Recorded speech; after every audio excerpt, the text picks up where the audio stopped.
I was kind of hoping that there would be like a reconciliation by the end of the season. I don't think that's going to happen at all. I think they're still feuding.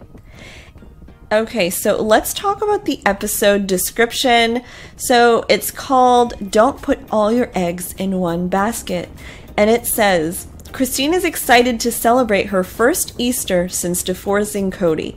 Janelle says her life is also better without Cody, but reveals she would consider polygamy again. After learning Aurora is interested in a boy, Mary reflects on marrying so young. Wait, Aurora is interested in a boy in the next episode? Is this like the lighthearted storyline that we all kind of need to survive the episode? I'm surprised that Robin is even letting her kids film this season, because Mykelti did mention that she's just very overprotective, probably why she doesn't really like the cameras going in her house that much. But Aurora is getting a lot of scene time. She pierced her ears. Now she likes a boy. I mean, well, good for Aurora. I mean, she seems to be doing well. Alright guys, I hope you liked my teaser analysis for next episode of Sister Wives. Let me know what your thoughts are in the comments. Don't forget to like this video and subscribe please to my channel. Pretty please. Alright guys, bye!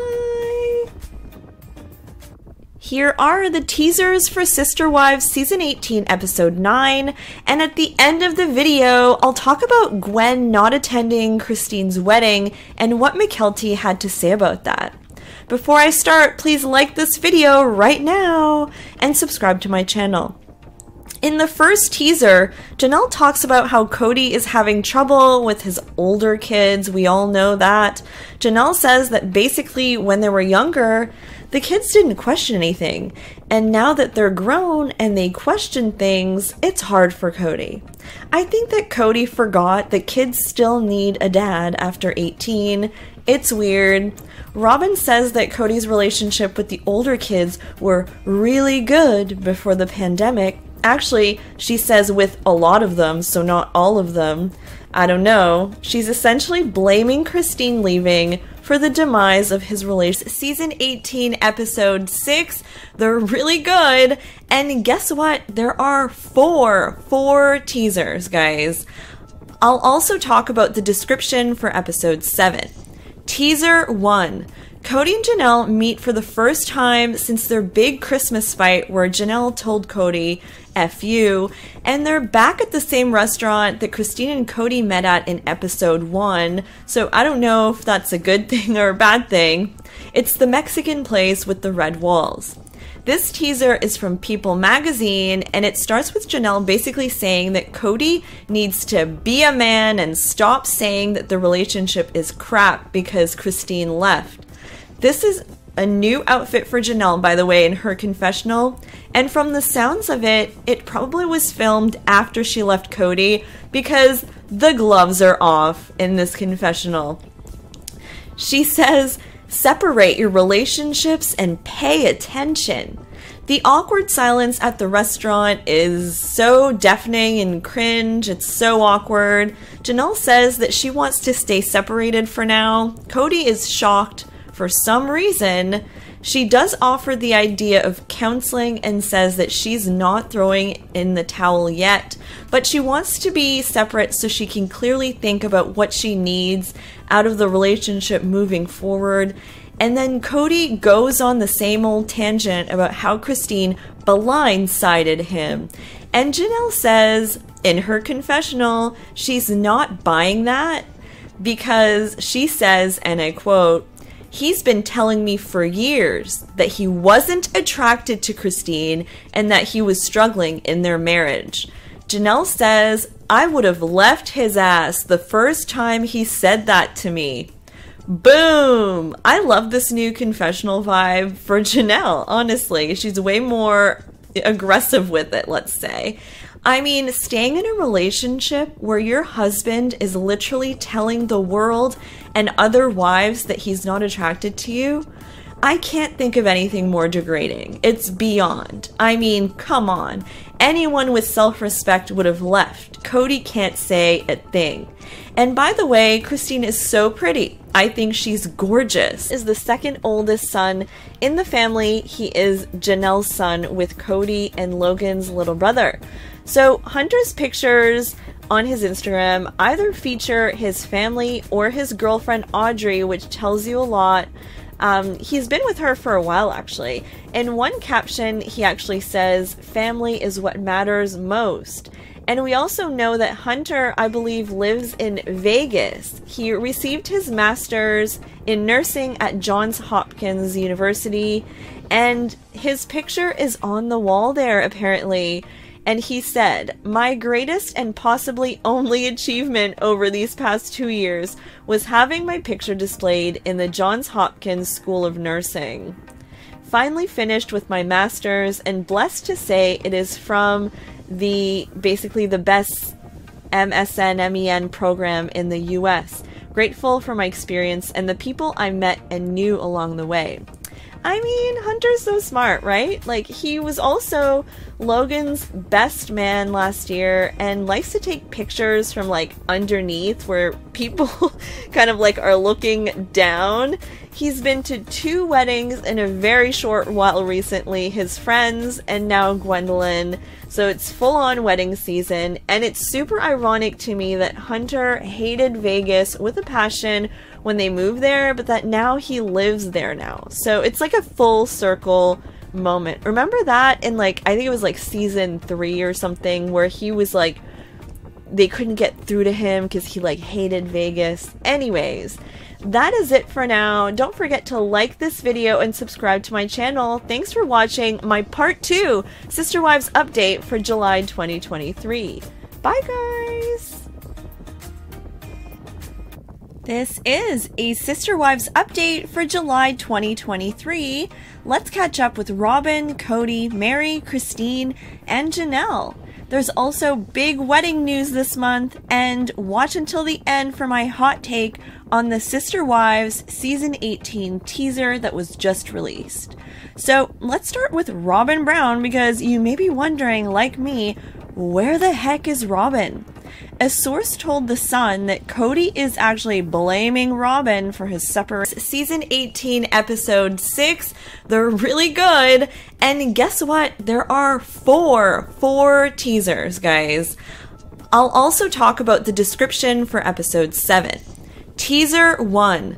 Cody and Janelle meet for the first time since their big Christmas fight where Janelle told Cody, "F you," and they're back at the same restaurant that Christine and Cody met at in episode 1, so I don't know if that's a good thing or a bad thing. It's the Mexican place with the red walls. This teaser is from People magazine, and it starts with Janelle basically saying that Cody needs to be a man and stop saying that the relationship is crap because Christine left.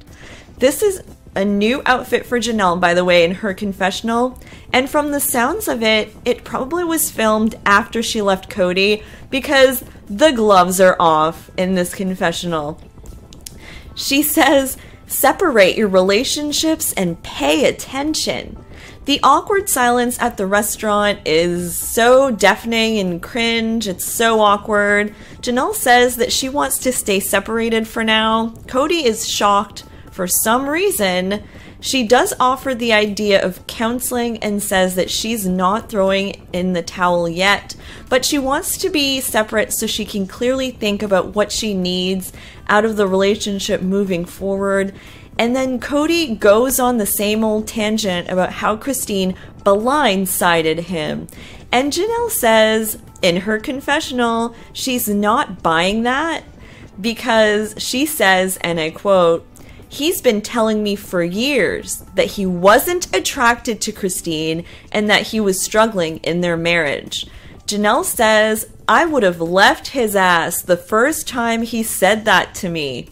Boom! I love this new confessional vibe for Janelle, honestly. She's way more aggressive with it, let's say.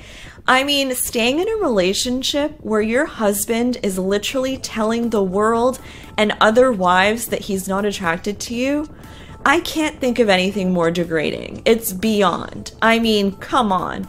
Anyone with self-respect would have left. Cody can't say a thing. And by the way, Christine is so pretty. I think she's gorgeous. He says Christine doesn't know Robin at all. She never tried. I don't know about that. Like, really? She doesn't know her at all? He says that Christine was a terrible sister wife, but she's probably going to be a good wife to David, but she wasn't a fit for him. And for 1,000 reasons, she wasn't good in polygamy. 1,000, guys. 1,000 whole reasons. Really? Suki didn't like that statement, actually. She's kind of biting her lip. And he says anything Christine says about Robin is sour grapes. And now he's angry. So good for you, Suki. You activated Cody. He goes on to say that he'll only believe that Christine is in love with David after she stops talking about his dear Robin. I don't understand the association, but I guess until then, he doesn't really buy it. What a weird veiled threat or something. It's just a weird thing to say, that he'll only believe their love is real when she stops talking about Robin. So this implies he doesn't really think Christine and David are the real deal. Christine says that she was in her kitchen at one point and she realized that how she feels about David is how Cody feels about Robin. And now she understands why they never wanted to leave each other, which is a weird revelation to have for sure. There's a sadness about that though, you know, like she realizes, oh yeah, we didn't have love. Janelle says that she thinks that Cody wants to move forward as a monogamous now, and that if he does go back to polygamy, she will owe Suki $1,000. So she's a betting woman. She also admits that Cody and Robin found something that works for them. I don't know, like, I'm sad for Janelle that she has to say basically that her husband has someone he loves and she's not that person.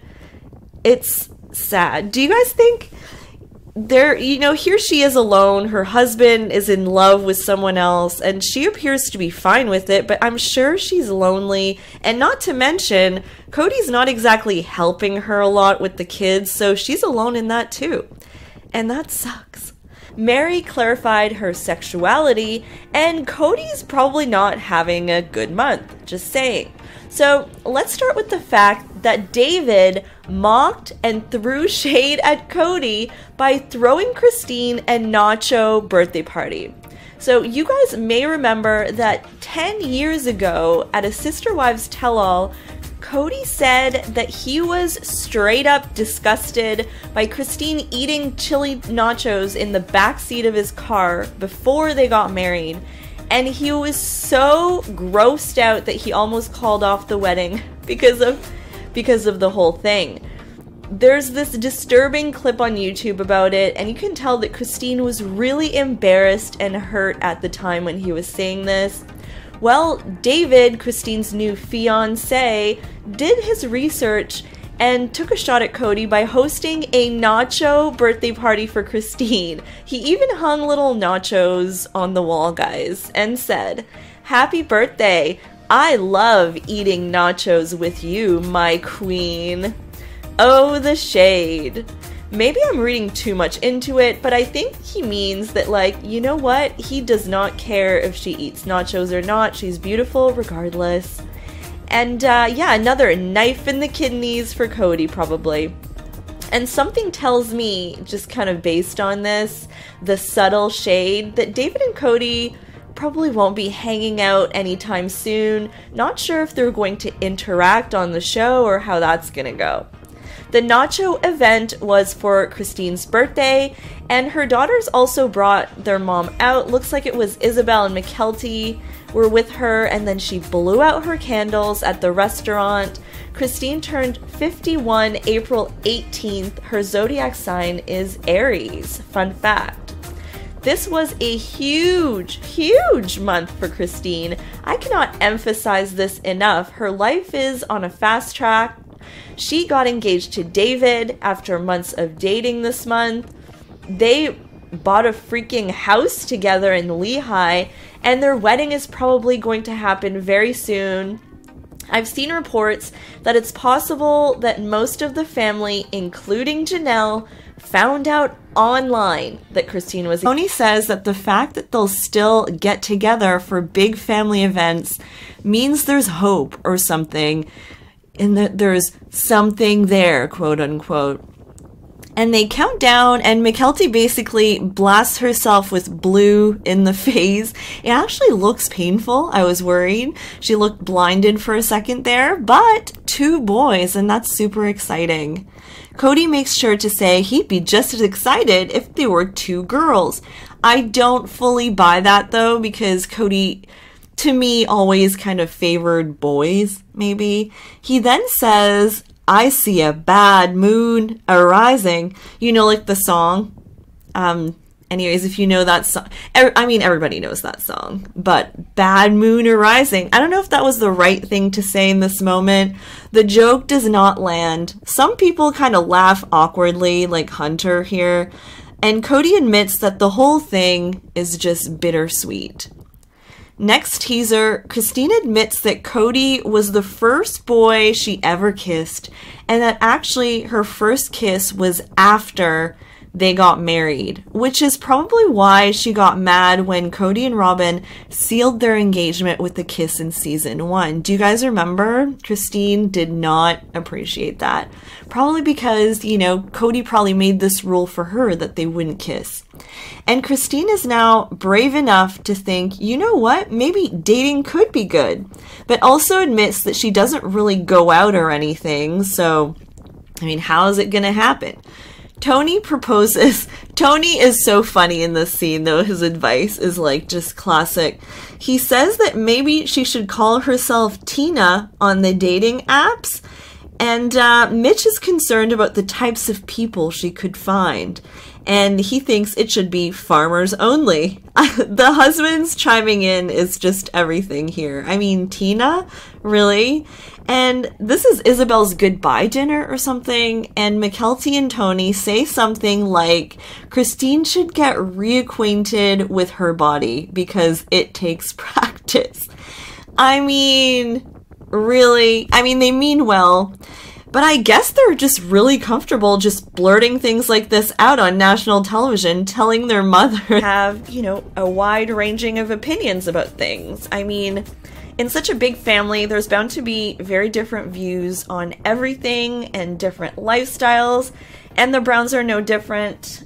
They also have tons of family drama, like most families, let's not lie. But most of them actually do well for themselves and are succeeding in life. Alright, so don't forget to like and subscribe to this channel. Bye, guys! This Sister Wives update is a deep dive about Robin and Janelle's feud, their shady moments towards each other. I mean, we've all seen those moments.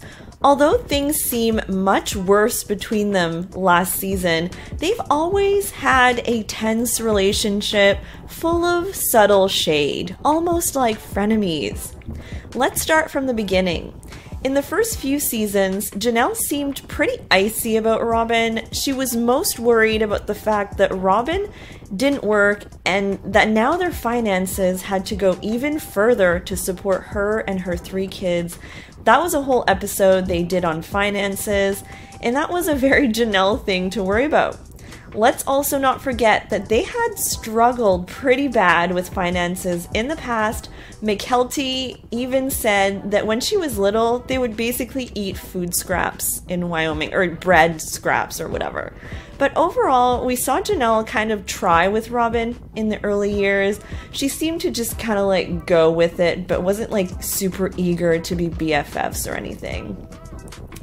In a season 2, episode 2 episode, when they're in Wyoming at Cody's parents' ranch, hiding from the paparazzi, there was a shady moment already. The kids were at this big rock exploring. It's a huge rock. They're all climbing on it.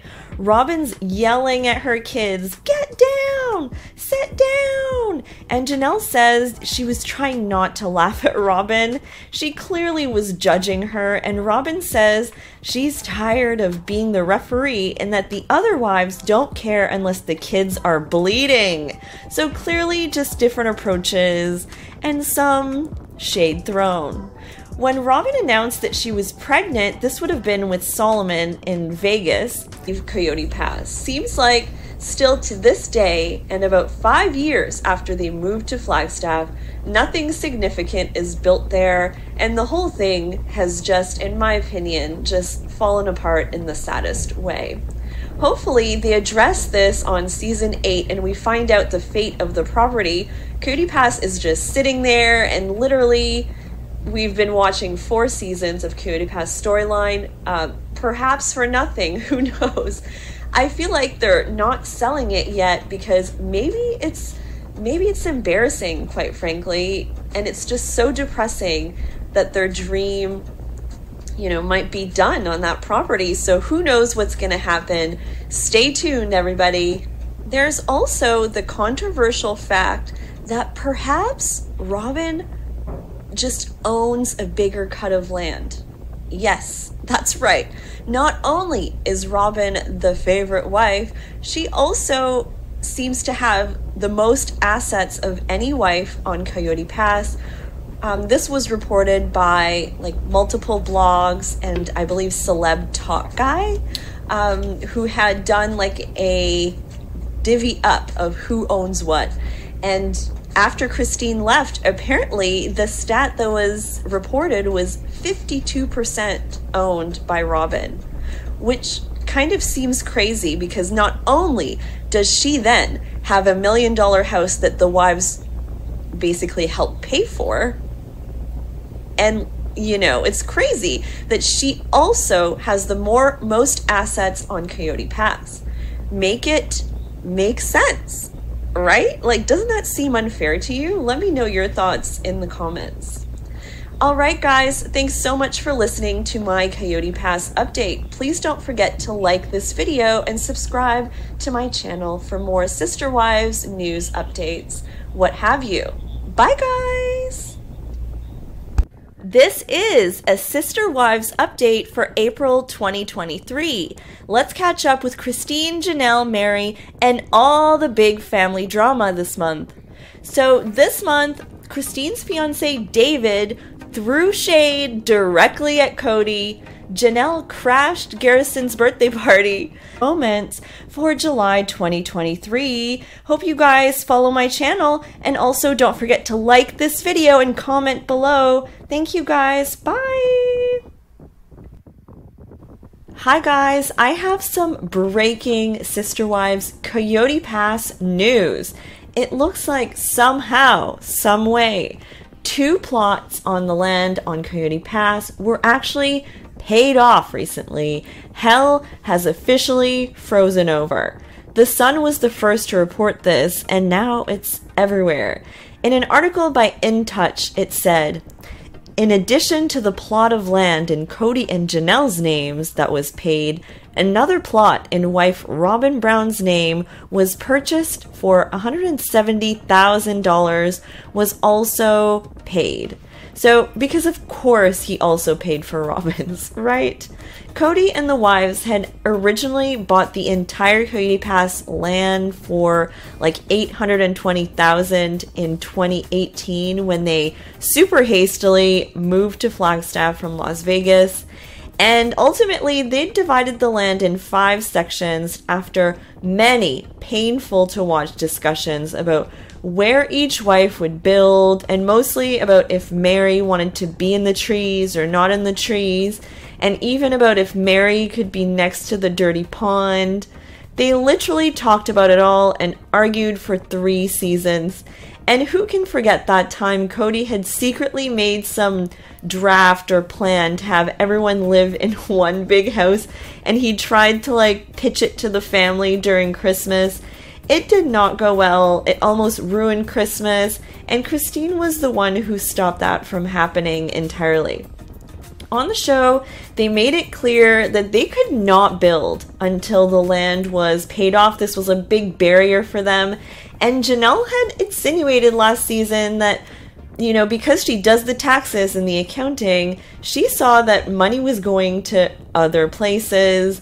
By end of last season, I swear, I felt like no one cared about Coyote Pass anymore, and that the possibility that any one of them would ever build there was like super slim to none. They were all jumping ship, and who wants to live next to there? Tony says that the fact that they'll still get together for big family events means there's hope or something, and that there's something there, quote unquote. And they count down, and Mykelti basically blasts herself with blue in the face. It actually looks painful. I was worried. She looked blinded for a second there, but 2 boys, and that's super exciting. Cody makes sure to say he'd be just as excited if they were 2 girls. I don't fully buy that though, because Cody, to me, always kind of favored boys, maybe. He then says, "I see a bad moon arising." You know, like the song. Anyways, if you know that song, I mean, everybody knows that song, but bad moon arising. I don't know if that was the right thing to say in this moment.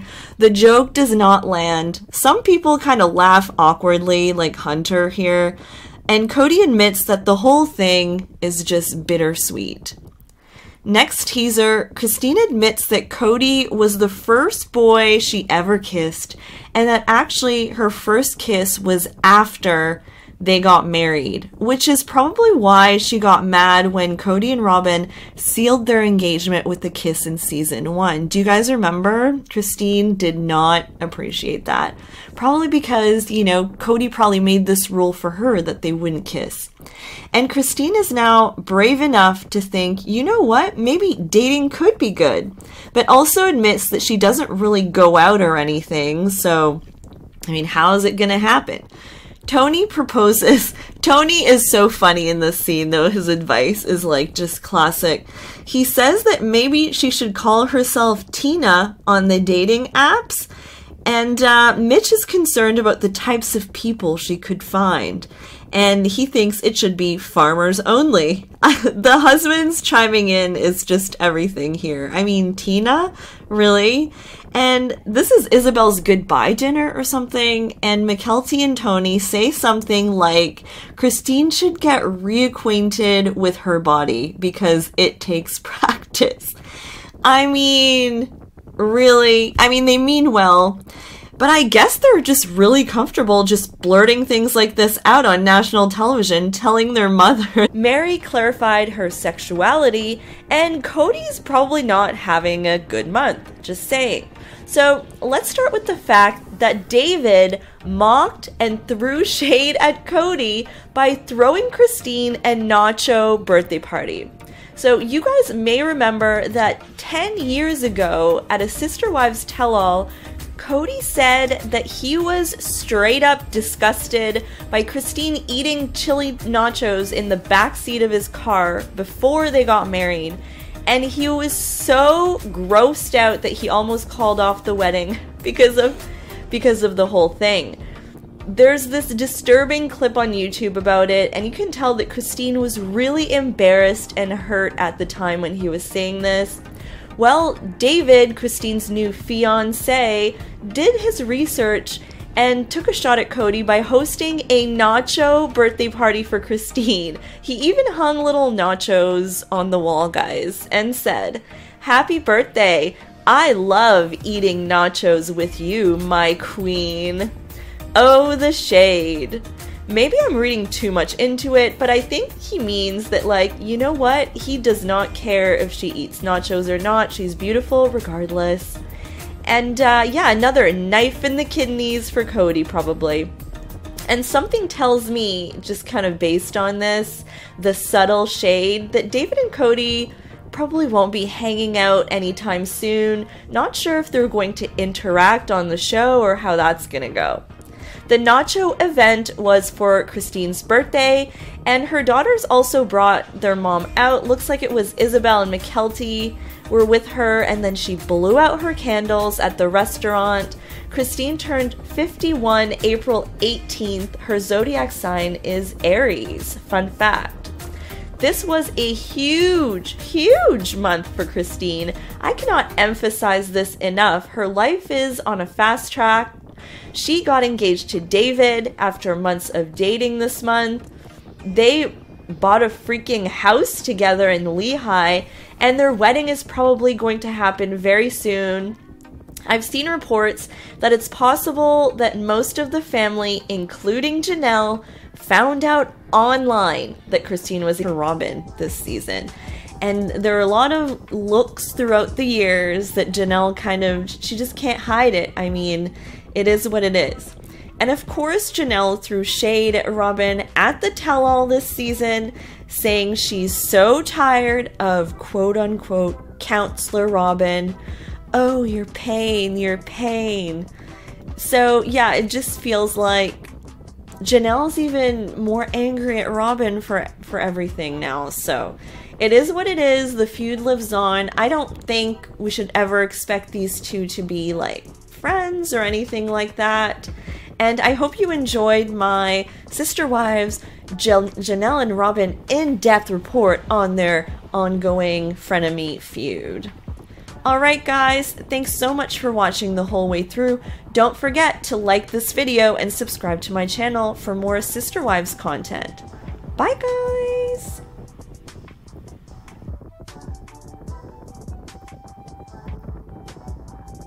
This is my recap and reaction to Sister Wives Season 18, Episode 12.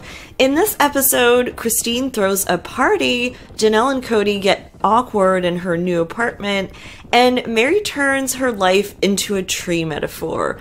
Oh, and Janelle uses the term poop in a group, and no one knows what that means, like at all. I've looked it up. I mean, what does that mean? First, Christine is having a 50s birthday party for her 50th birthday. There's a food truck. So many kids showed up to celebrate. We see Aspen, Peyton, Garrison, Gabriel, Savannah, Mykelti, Isabel. Truly, Christine loves being single and admits to dating, but for quote-unquote fun. Janelle supports Christine dating. She knows that Christine has been looking for a good partner for so long, and Cody just wasn't fulfilling that at all. I mean, at all. No, now hold the phone, because we learned that Mykelti told Robin and Cody first about the fact that she was pregnant with twins because she needed help, apparently, whatever that means. I think we all collectively cringed inside at the screen when she said that. Telling Robin before your mom, Mykelti. Mary escaped to the UK, and let's talk about secret weddings. So let's start with Janelle this month. This month, Janelle set up her trailer somewhere that is not Coyote Pass, thank God. And fans actually thought that maybe her new boyfriend was hiding in plain sight in this picture. See the legs? Anyways, but Janelle just had to reply back and shut down fans that thought that before the blogs went crazy. And she said, haha, no, it's Gabe, but my children and grandchildren are the true loves of my life. Honestly, Janelle is so independent, and the whole lovey-dovey aspect of a relationship never seemed to be like her thing, so I could see her just staying single for a while. I don't think Janelle will be getting into any whirlwind romances anytime soon. We shouldn't hold our breath for that. Janelle recently went to Utah, I'm assuming to visit Christine, and she went on her stories about how the lilacs are just better there and she misses them. She even brought like a bouquet back to her hotel room, hoping maybe she could also bring them on the plane with her to Flagstaff. Janelle then was in Utah again like a day ago, and she posted a story and said she was there to play with Christine, David, Savannah, and some friends. Play, guys, play. And you know, Janelle could sort of randomly be in Utah twice in a month, but I also would not even be surprised if Christine got married or something, because she's moving so fast with David, and I just get the feeling she wants to get married as fast as possible. So every time I see Janelle in Utah, I'm like, oh, did it happen? I guess we'll find out when the People magazine pictures come out, right? So we'll see. Either way, there's clearly no truth to the rumor that there's a feud between Christine and Janelle. Janelle has literally traveled to Utah twice in 1 month. I mean, based on social media evidence. But I digress. For now, though, Janelle's #1 companion in Flagstaff seems to be Gabriel, who's helping her quite a lot with weird. To be loving and respectful to Cody, I want to say yes, but I don't know how this works. She feels like it's disrespectful to be happy with Cody. She cries and cries and cries about her commitment still to the wives, and she wants to have like a conversation with them off camera. She wants to know for sure that they want her to be happy. She's not convinced that they do want her to be happy with Cody at this point still, and the waterworks are just out of control, or should I say the no tears waterworks. It's next level crying. Suki asks Christine if there's something David does better than Cody, which is a messy question. She says David is observant to her feelings and will listen to her. And lo and behold, her king, David, comes out with his white goatee and seems kind of oddly comfortable on camera already, which is, surprising. He's not nervous, he's just there, and he handles himself like a champ. Suki's bad interview skills, though, were on full display here. Her questions to David, I thought, were kind of out of line, or kind of something it's his first interview.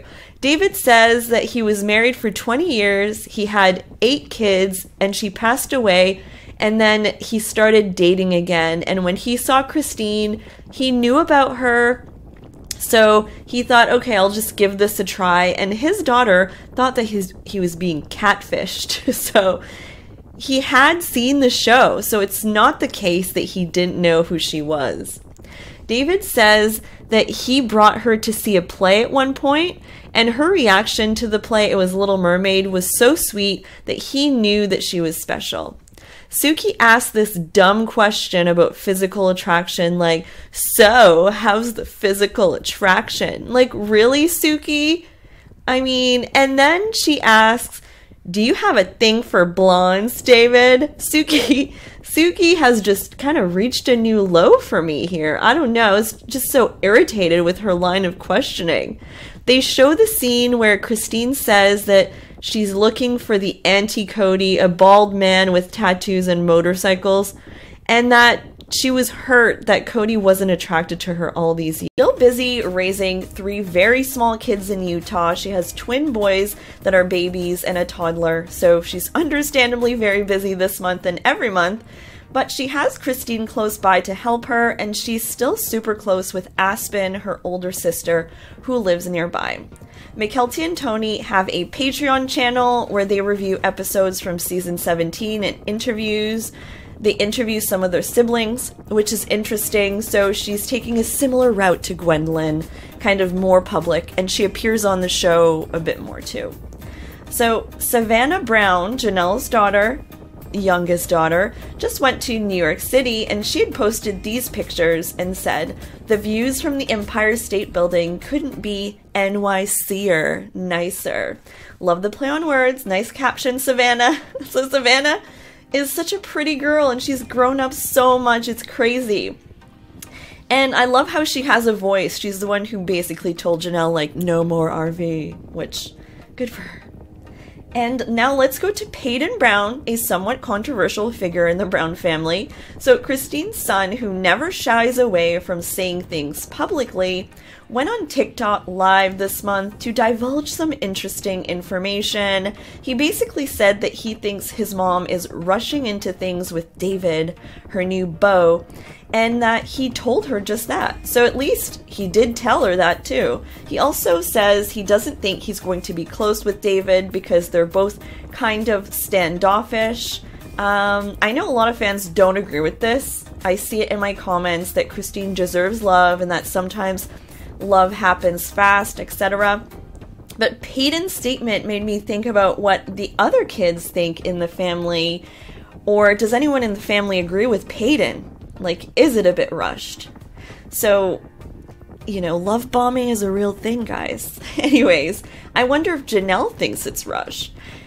This is clearly a polarizing subject in the Sister Wives world right now, but as long as Christine is happy, I mean, that's all that really matters, right? And I hear Truly likes him, so all good. Peyton currently lives around 30 minutes away from Christine, so he is nearby too. So overall, some of the kids are more public than others, and they also seem to because things got toxic after he was like saying stuff on lives and in interviews and stuff, or if he felt he went too far. I don't know. I mean, he did kind of insinuate that he thinks his mom is moving too fast and all these things and etc. So Christine also said that her and David got some engagement pictures done at a beautiful location. Can't wait to see the pics. Now let's talk about the headlines about Christine, and let me know what you guys think is true out of all of these. So this one is from The Sun. It says, "Is Christine okay? Sister Wives Christine Brown looks somber as she cooks solo meal after she has been seen crying and ditching engagement ring." The article says that basically Christine was spotted without her engagement ring and wiping her face. Literally, it could have been an eyelash, but honestly, Christine is currently vacationing with David, so I don't really think there's trouble in paradise. That's my opinion. Maybe she had just talked to Cody, and that's why she's somber. I mean, could have been anything. Like, honestly, one cannot be chipper at all times. Sometimes things will happen. Sometimes you'll cry. And I don't think everyone likes to wear their rings, like, all the time, especially when they're, like, really expensive. Anyways, another article from OK Magazine said, "Sister Wives star Christine Brown celebrates daughter's birthday without fiancé David Woolley following split rumors." Okay, so split rumors? Did I miss a Reddit post or something? Christine doesn't always do everything with David. Like, historically, she's with her kids without him a lot. I mean, is there some type of rule that fiancés need to be tied to the hip at all times? I just personally don't think there's enough here to say there are split rumors, but anyways, they're literally in Nashville, like, taking selfies right now, so I think everything's okay. I mean, you never know. I mean, this could be right. I don't know. Anyways, this one's from Cafe Mom. It says, "Sister Wives star Cody Brown, angry ex Christine move their daughter in with strange man." So apparently an insider said that Cody is mad that Robin and her kids were not part of the clique, and for a long time, actually, Mykelti was not either. And that's the reason why Mykelti was so close to Robin. They were kind of like the outsiders banding together and bonding. So Mykelti also said that Janelle had texted her asking her not to react to the fight between her and Cody that aired in episode 3. So that's what she did. She respected that and even said that she shouldn't have even seen it. Her face just said it all. She was shocked. Overall, I feel like Mykelti's Patreon does offer a lot of great behind-the-scenes info. Mykelti looks amazing, by the way. The best she's ever looked after 3 kids. And it's also making me really like Tony. So there's that. Alright guys, don't miss my recaps of Sister Wives Season 18, all episodes. And I will be back with more updates because, like, I can't keep up lately. There's so much going on. Alright guys, have a great night. Don't forget to like this video and subscribe to my channel for more Sister Wives updates. Bye! He now keeps saying Christine and I asked to be in the family, and Robin was invited. Somehow because Christine and I asked, we deserve less, we should be happy with what we got. In the teaser for Sister Wives Season 18, Episode 4, Cody goes back in time and says that the wives agreed to something called sacred loneliness. And basically, Janelle and Christine should have been happy with what they got. Oh my. The Christine and Janelle smear campaign is going full force for Cody. He's saying that when you're a plural wife in a plural marriage, you get less time and less emotional needs met, and that's sacred, so it's fine. Just because you put the word sacred before the word loneliness, that doesn't make it okay. Like, hello? Christine is just laughing her head off at this point. She's been laughing a lot this season, more than any other season. She's so over it and does not remember that actually being like a real thing that was discussed at the time. And Robin says, oh, according to Google, is a personality trait that denotes cunningness, the ability to be manipulative, and a drive to use whatever means necessary to gain power. Okay, don't know if I agree with that. I don't know where he came up with that even, but yeah, he says all sorts of things in those confessionals. Cody says that he had evil thoughts about Christine and says it's so like nonchalant, just like, hey, I've had evil thoughts about you. Fun times. And that it had to do with her ruining his big picture, which is a very familiar narrative to what Robin is always saying, the porch thing, remember? So maybe he and Robin wanted to all sit on the porch. I thought the porch was like just the sister wives. Anyways, then Christine calls him the heck out, and this is the best point in the teaser for sure. She says that his actions are actually to blame. You just can't stay at one person's house and expect the big picture of a big happy family to still be there. It's true. The big picture porch thing is such a fantasy, it's not even funny. All of the people in the family, you know, if you count all of them, there's so many people that actually don't even have relationships. So it's just not a happy family.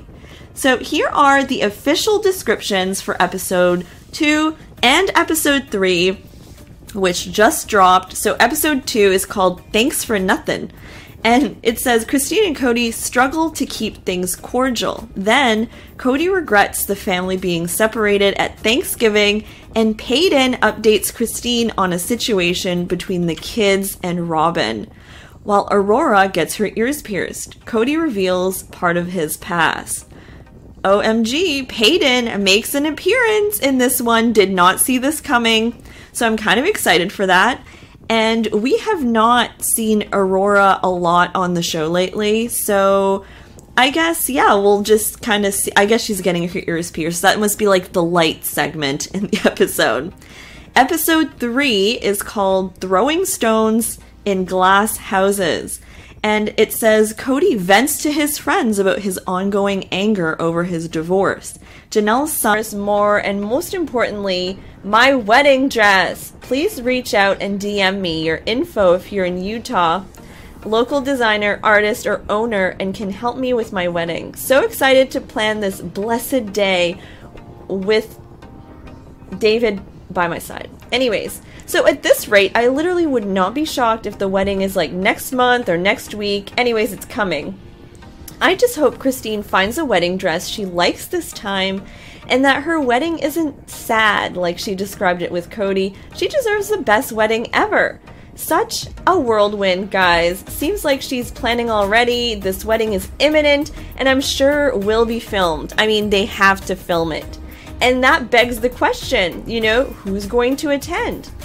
Who's going to be there? I mean, my money is not on Cody and Robin. Mary, I don't know. Like, I don't think so. But probably the older kids and Janelle for sure. And although we don't know how Cody and Robin took the news, people are reacting to this engagement. Janelle said, yay! And Mykelti clearly seemed supportive. Gwendolyn posted something about twinsies because now they're both engaged at the same time. Seems like fans are mostly happy for Christine, but there are some that think maybe things are like moving quickly. On Reddit, someone had said, and for God's sakes, don't let Cody officiate. Can you imagine how cringeously delicious that would be though? And for sure, don't let Cody dance at her wedding.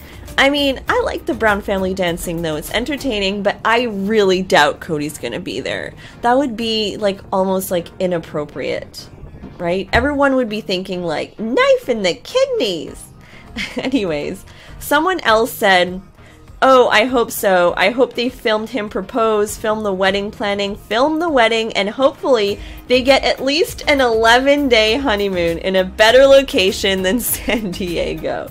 So this actually made me laugh because remember the hoopla with Robyn and Cody needing this 10-day honeymoon while she was pregnant? It was like a whole thing. So yeah, like time for Christine's 10-day honeymoon somewhere cool. Christine is very much in the seize the moment type of mindset at the moment. She was married to Cody Brown for nearly 26 years. And, you know, let us know she was in a relationship a hot second ago in February, and now she's engaged, like literally getting married any moment. I can only imagine what Peyton, her son, thought of all this. He publicly said that he thinks they're moving fast and that apparently other people in the family think so too. There's like concern.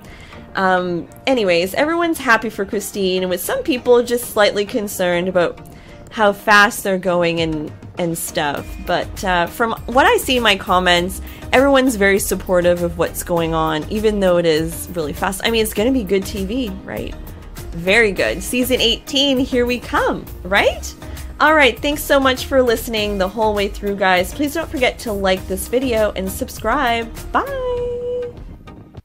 This is an update on the oldest kids from Sister Wives, a Where Are They Now update for April 2023. Let's catch up with Hunter, Maddie, Gwendolyn, Mykelti, Peyton, Savannah, and even Leo. Let's start with Hunter, Janelle and Cody's second oldest son, a fan favorite for sure. Hunter recently brought his girlfriend to dinner with his family. Her name is Audrey, and she's becoming more and more of a fixture at family events. According to People magazine, Hunter first shared a photo with Audrey on Instagram in November 2021. He teased their relationship, calling the photo a pretty girl appreciation post. So they've been a couple probably for like roughly 2 years.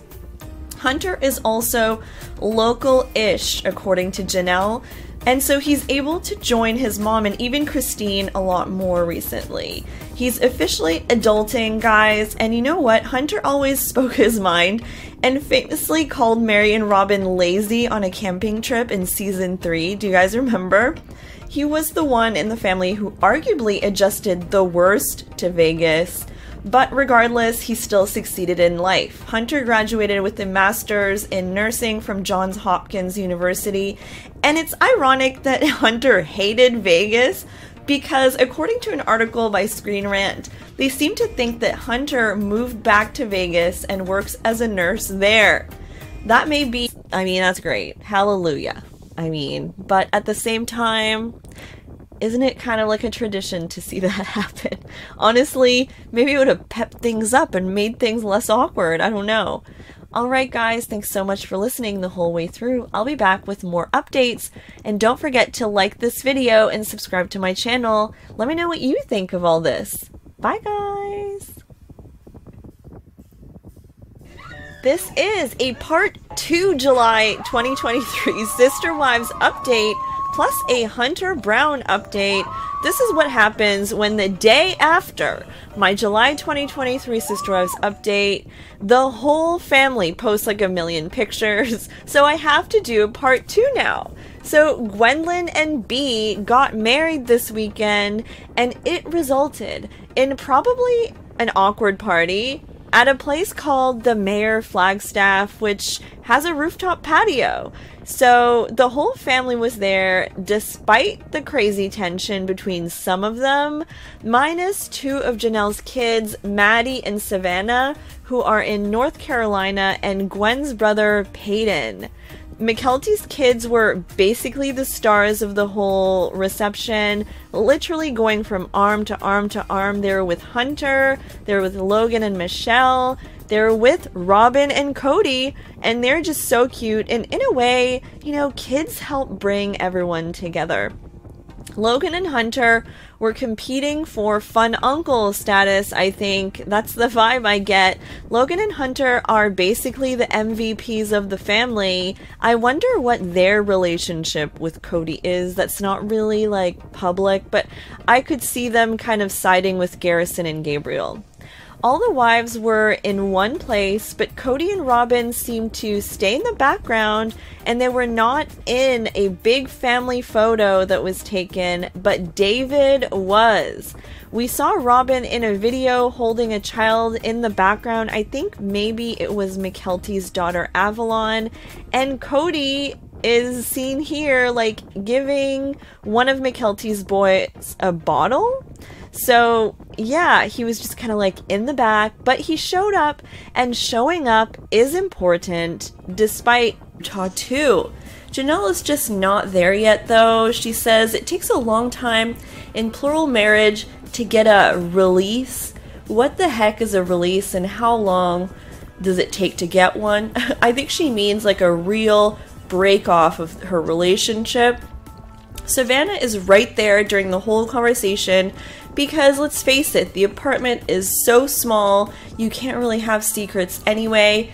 And Savannah confirms that Cody hasn't seen her or talked to her since the beginning of December for her birthday, and it's now mid-January. Unclear why Savannah was completely snubbed by Cody for Christmas, why she didn't get an invite to see Cody, she didn't get a present from Cody.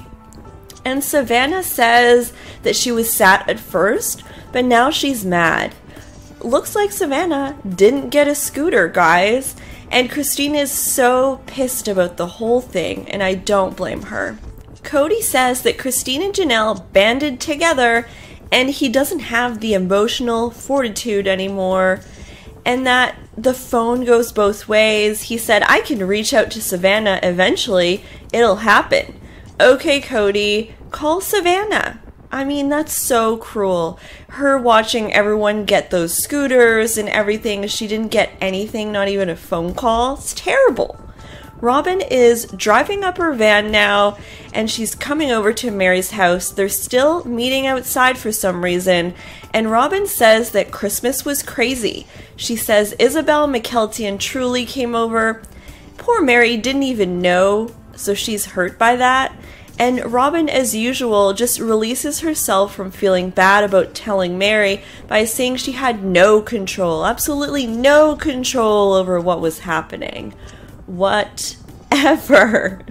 Robin still doesn't understand why Christine left still. It's so annoying. She's still grasping at the fact that there was, quote unquote, no real deal breaker. I'm immediately annoyed by this conversation, honestly.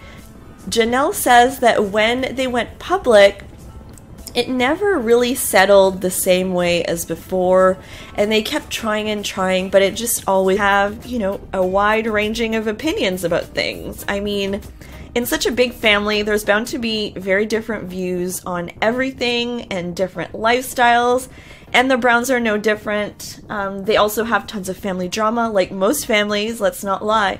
But most of them actually do well for themselves and are succeeding in life. Alright, so don't forget to like and subscribe to this channel. Bye, guys!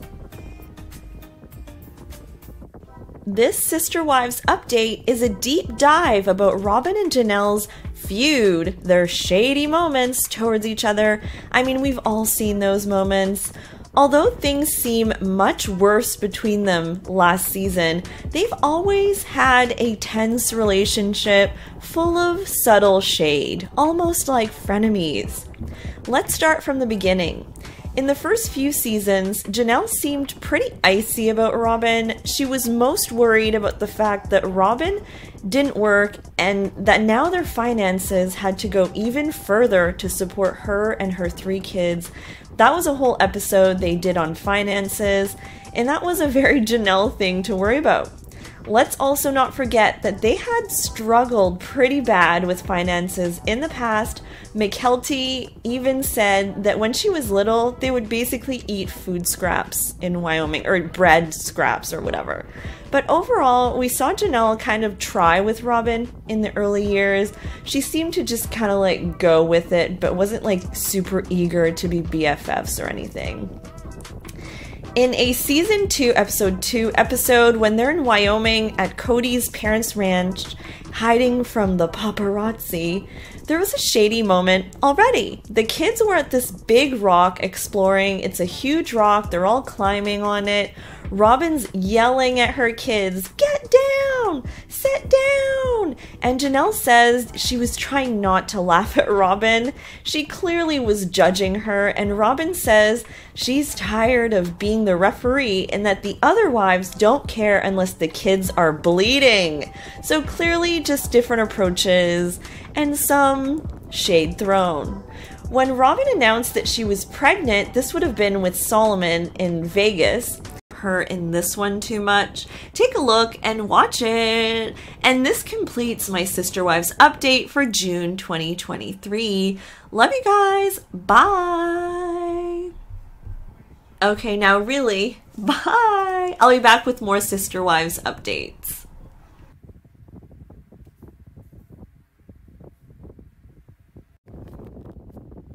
Hi guys, this is a Sister Wives update specifically for Christine Brown in June 2023.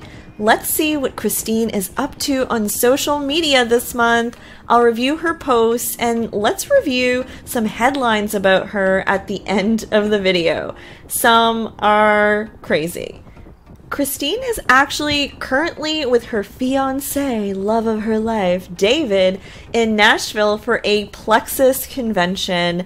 She said under this picture, "Loving Nashville with the love of my life.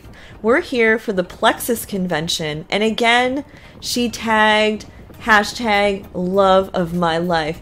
Every time Christine calls David the love of her life, I just picture Cody somewhere like so mad about that, like a knife in the kidneys, right?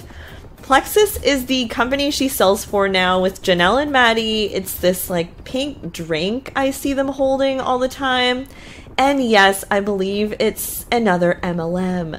Something about gut health. Anyways, Christine's not selling for LuLaRoe anymore. She actually announced it on her Facebook page the other day. Christine also got to spend time with Maddie and her kids this month. They traveled from North Carolina to Utah recently to visit, and they literally trucked all the grandkids together in this huge stroller. I mean, I'm sure it was super chaotic at times with so many really young little kids, but it's cute to see the cousins together. Love this picture of Aspen with all the grandbabies. They went to this butterfly world type of place, and also Evie and Avalon look so much alike. I didn't realize it, and a lot of people in the comments were saying the same thing. Now, let's talk about Christine's new house because she showed off the views and I'm pretty sure I can hear the angels singing. Her in this one too much. Take a look and watch it. And this completes my Sister Wives update for June 2023. Love you guys. Bye. Okay, now really, bye. I'll be back with more Sister Wives updates.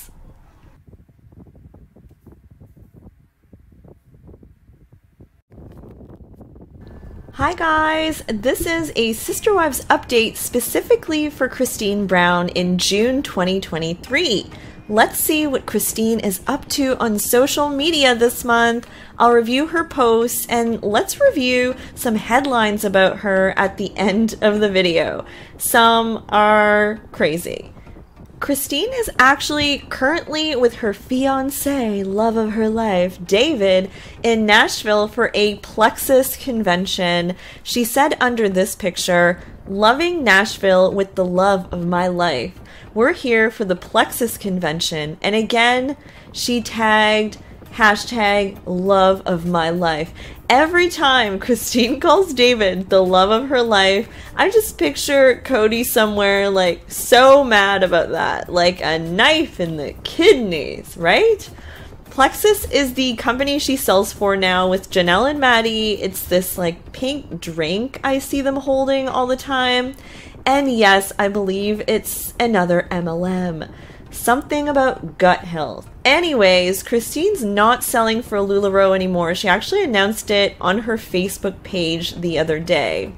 Christine also got to spend time with Maddie and her kids this month. They traveled from North Carolina to Utah recently to visit, and they literally trucked all the grandkids together in this huge stroller. I mean, I'm sure it was super chaotic at times with so many really young little kids, but it's cute to see the cousins together. Love this picture of Aspen with all the grandbabies. They went to this butterfly world type of place, and also Evie and Avalon look so much alike. I didn't realize it, and a lot of people in the comments were saying the same thing. Now, let's talk about Christine's new house, because she showed off the views, and I'm pretty sure I can hear the angels singing. Well, for all the weird questions. Christine says that her gut reaction is that she doesn't want to invite Mary to her wedding, but Leon, she says, is going. Cody's family, she says, some of them will be coming, which I found strange a little. I think she said that Cody's mom is going. Mary says that she hopes to marry again someone who cherishes her this time.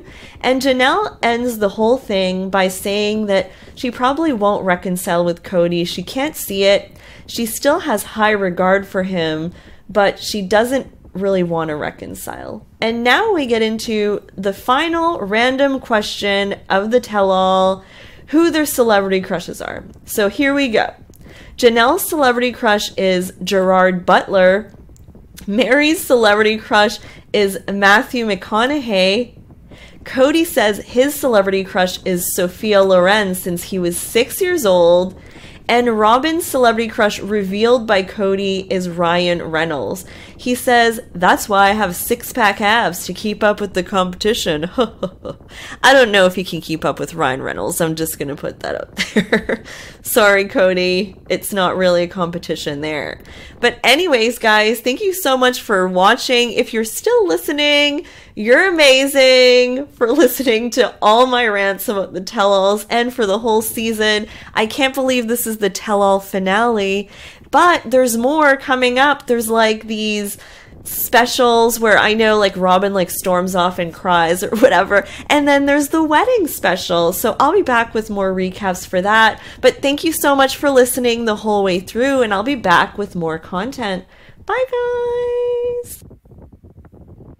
Here are the teasers for Sister Wives Season 18, The Tell-All Part 4, the final part of the tell-all. We made it, guys. We made it. In the first teaser, Cody goes in on Christine when Suki reveals that she said that she didn't think Robin really wanted to live plural marriage. Obviously, this was going to trigger Cody like nothing else. He cannot stand when the wives say anything about Robin. So, well played, Suki. Well played. She clearly was going to unearth the crazy Cody moment. Inspiration. So I hope you enjoyed my very quick update because I just saw this, guys. So I had to make a quick video about Christine Brown's and David Woolley's wedding. Stick around because I have much more content coming up with the new episode and some stuff. So stick around, guys, and I'll talk to you later. Bye, guys! And I'm like, please say the right thing. Please give her something to hang on to. Let's take a look at the Sister Wives Season 18 Episode 8 teasers that just dropped. And the first one is shocking.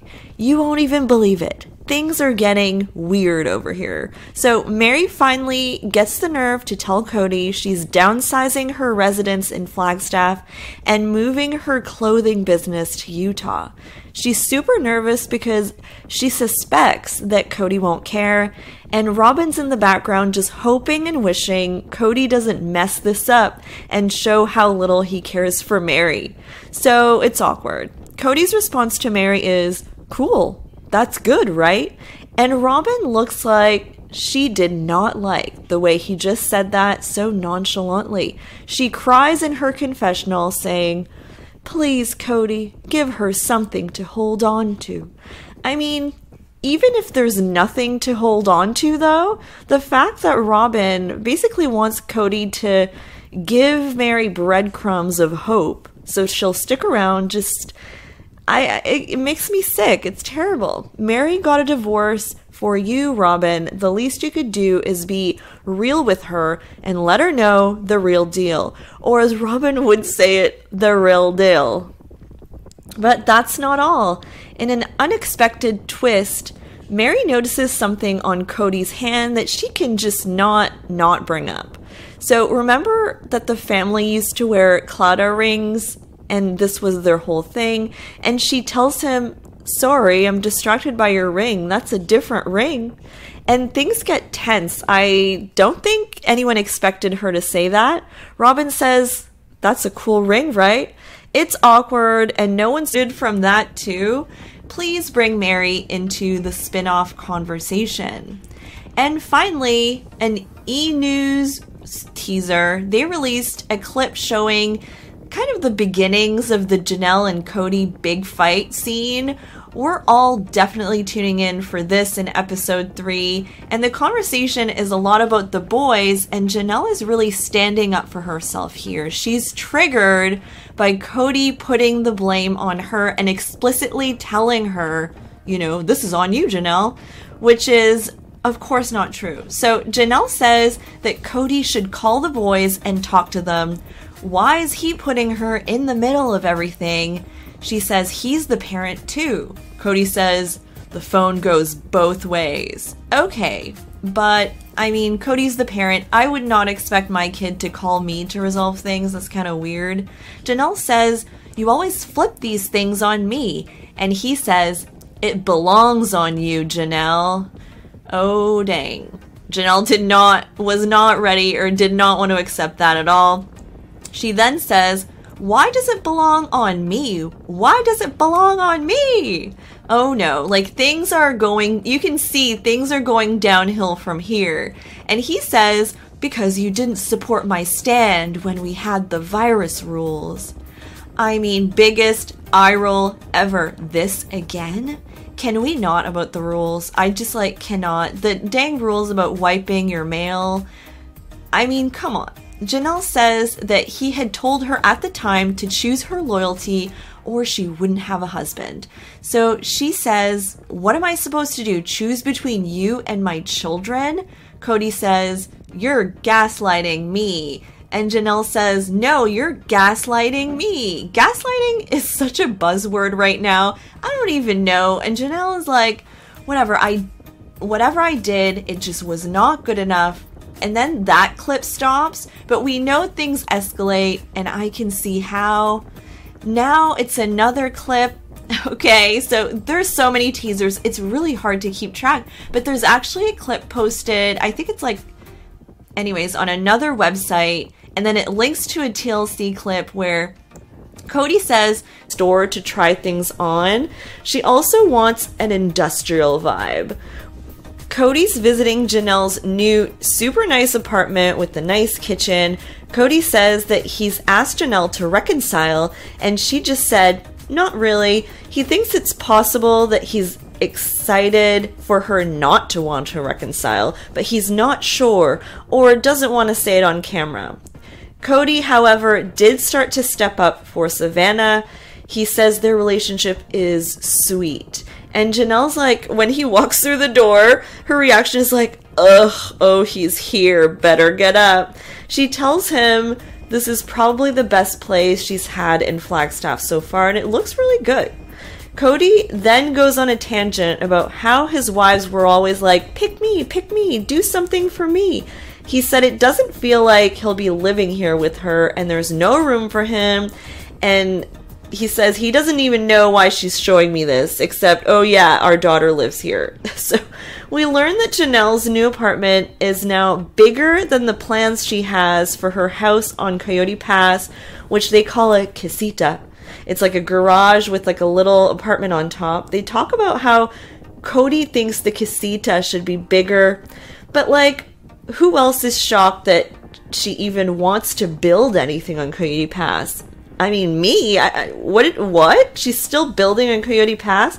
She says that this will be her estate, and that she has to show for something for all these years, but she has no idea if Cody will build, and she says there's a thing called a high fence that we can put in between.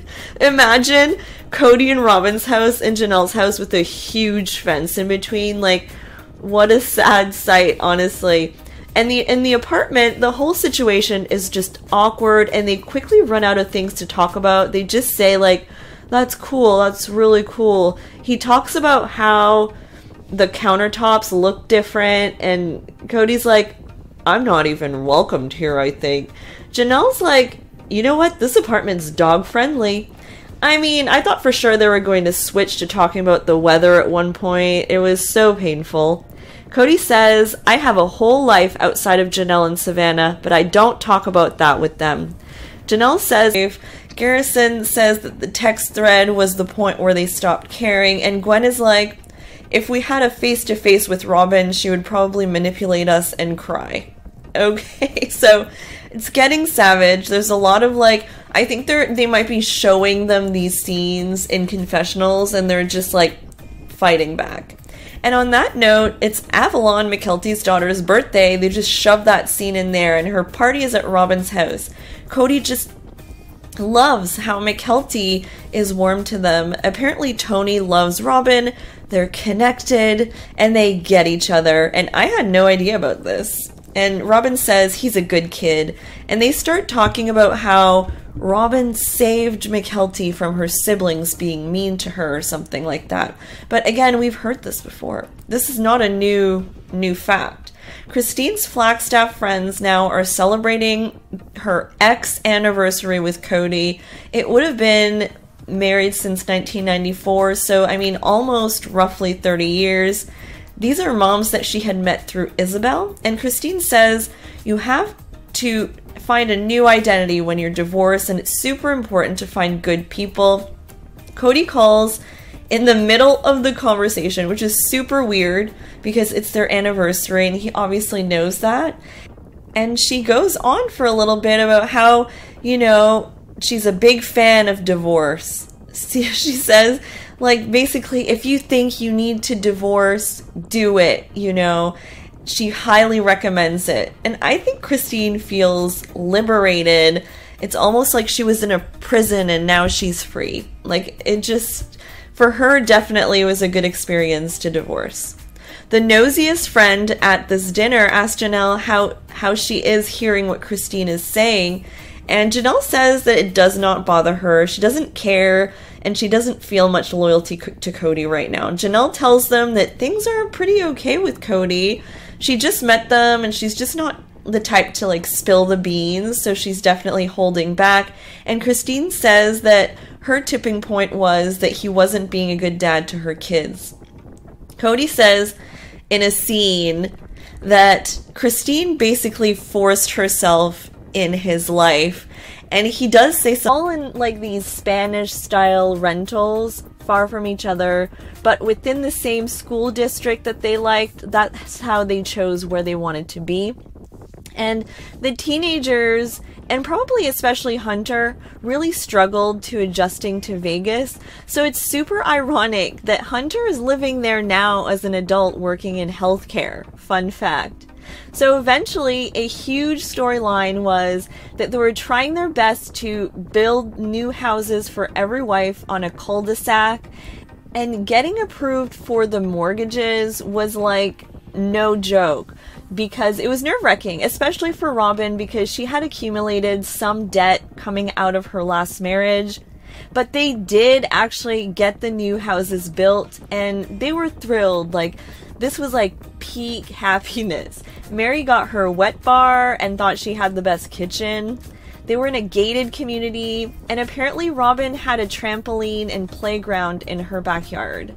According to the Las Vegas Review, the first floor of the houses had like several den office spaces, plus a bonus room behind the kitchen.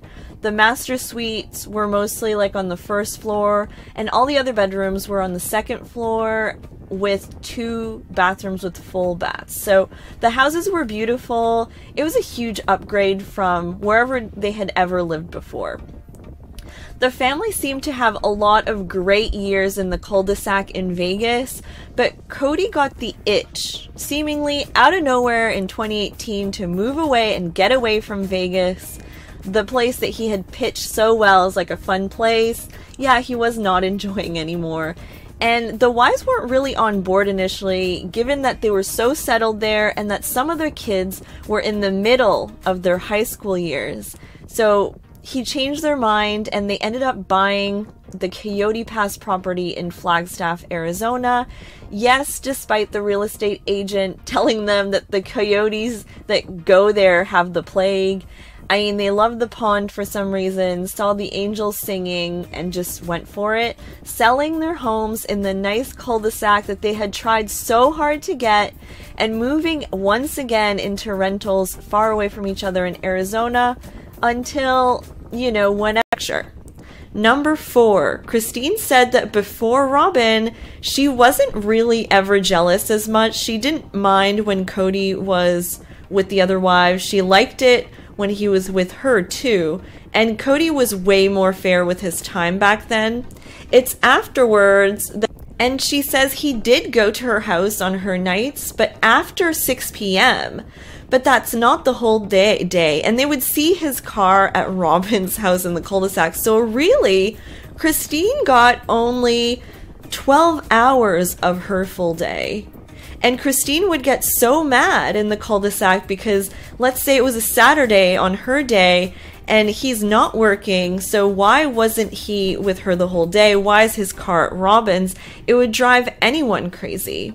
Number 5, Christine confirmed again that the straw that broke the camel's back for her was the fact that he didn't come to Isabel's surgery, which was major because he said he couldn't leave his family for that long, and Isabel saw that and said, "Aren't we not his family? Like, aren't I his family?" She couldn't really, it was very hurtful, so that was the last straw. Number 6, and then Christine opened up about intimacy with Cody. We've never heard anything about this in public ever, because historically this was off limits with them on the show. Whenever a fan or anyone asked them anything about it, they would never answer this. And we learn in this interview that basically, for those who wanted to know, that Christine and Cody were intimate roughly like 5 times a year before Cody said he's just not that interested in doing that anymore.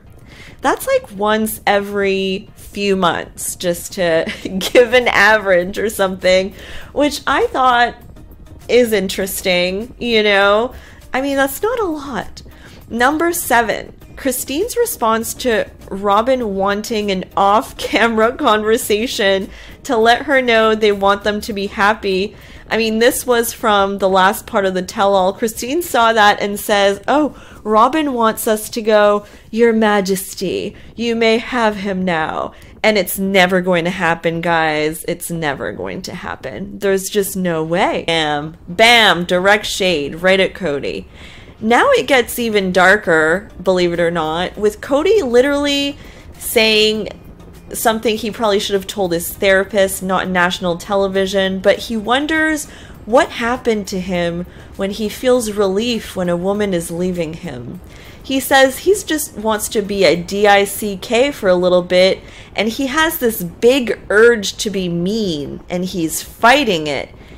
He doesn't like who he is anymore, and says, "I should just be the devil she thinks I am now."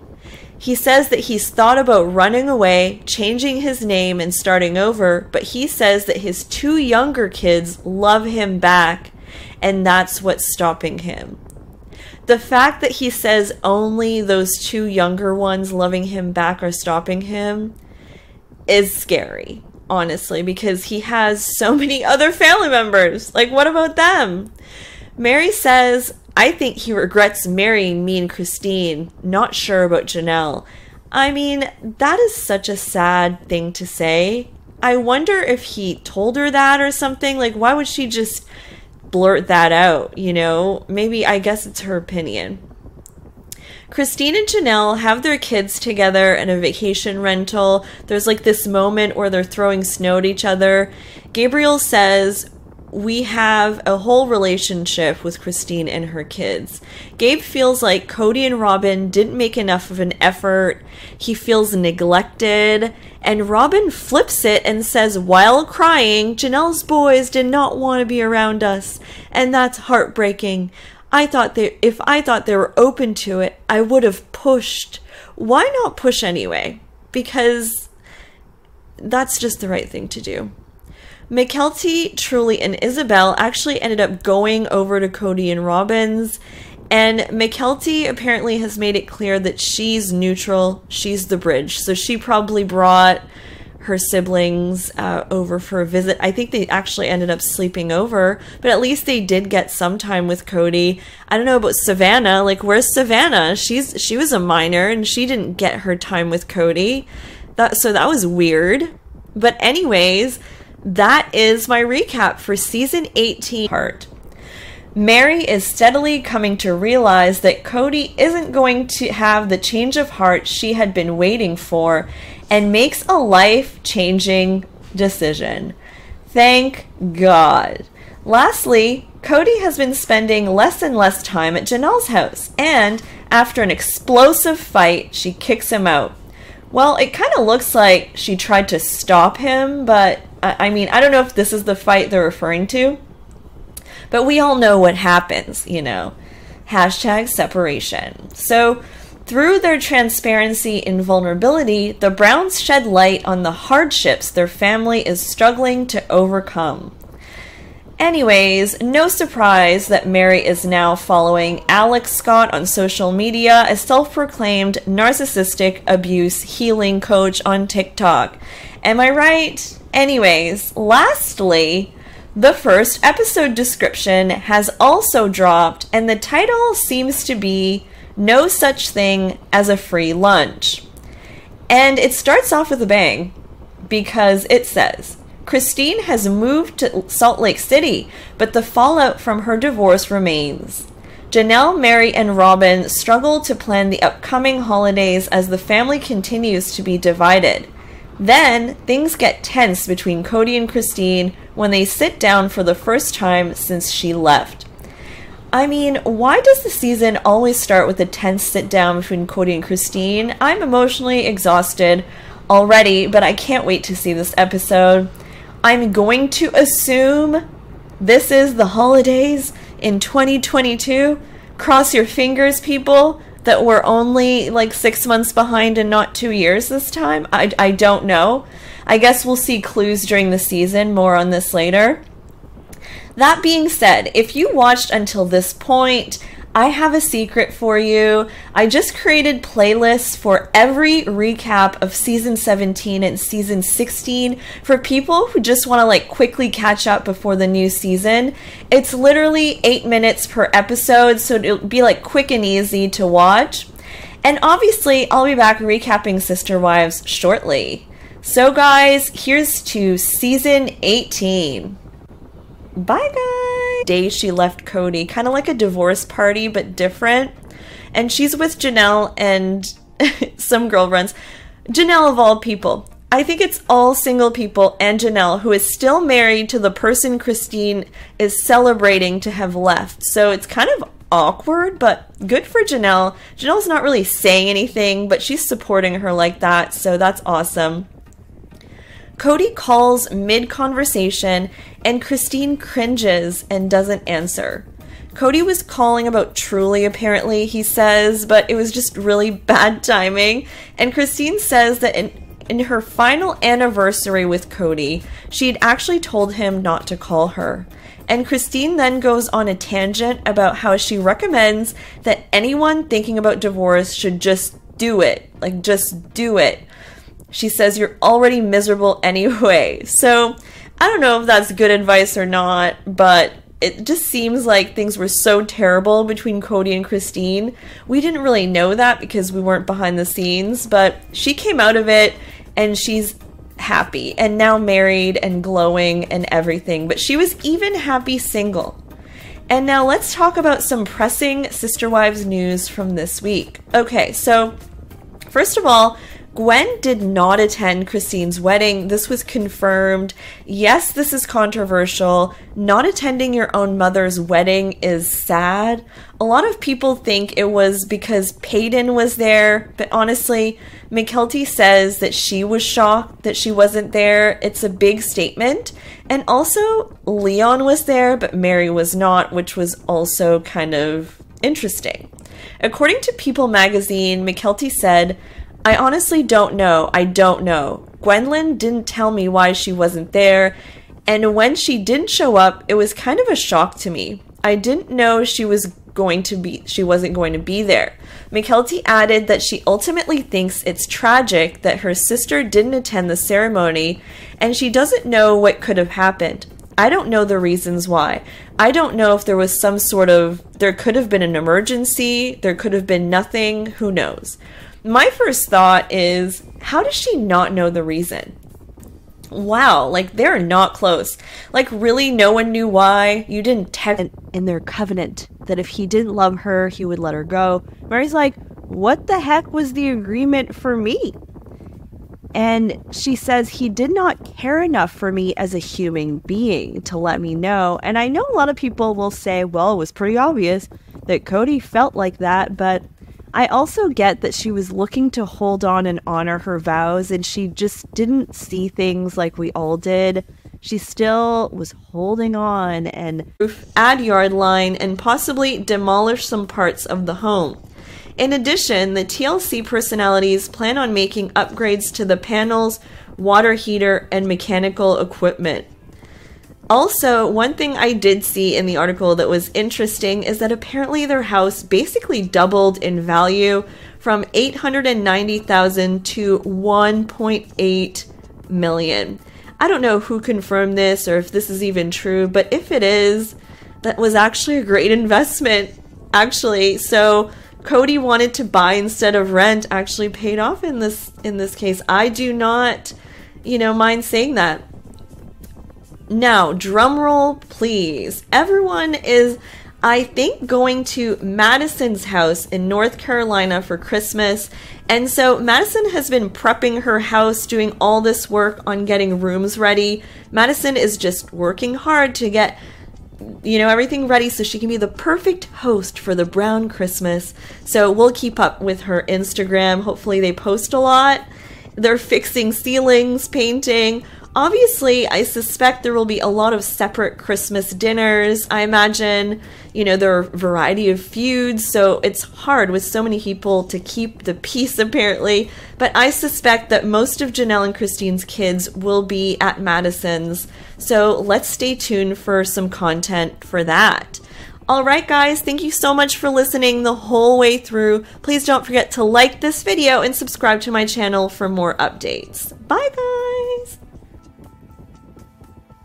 This is my recap and reaction to Sister Wives Season 18 Tell-All Part 4, the Tell-All Finale. The episode starts with Suki asking Mary if she'll find her soulmate like Christine. Mary says that she actually met David and he seems pretty nice.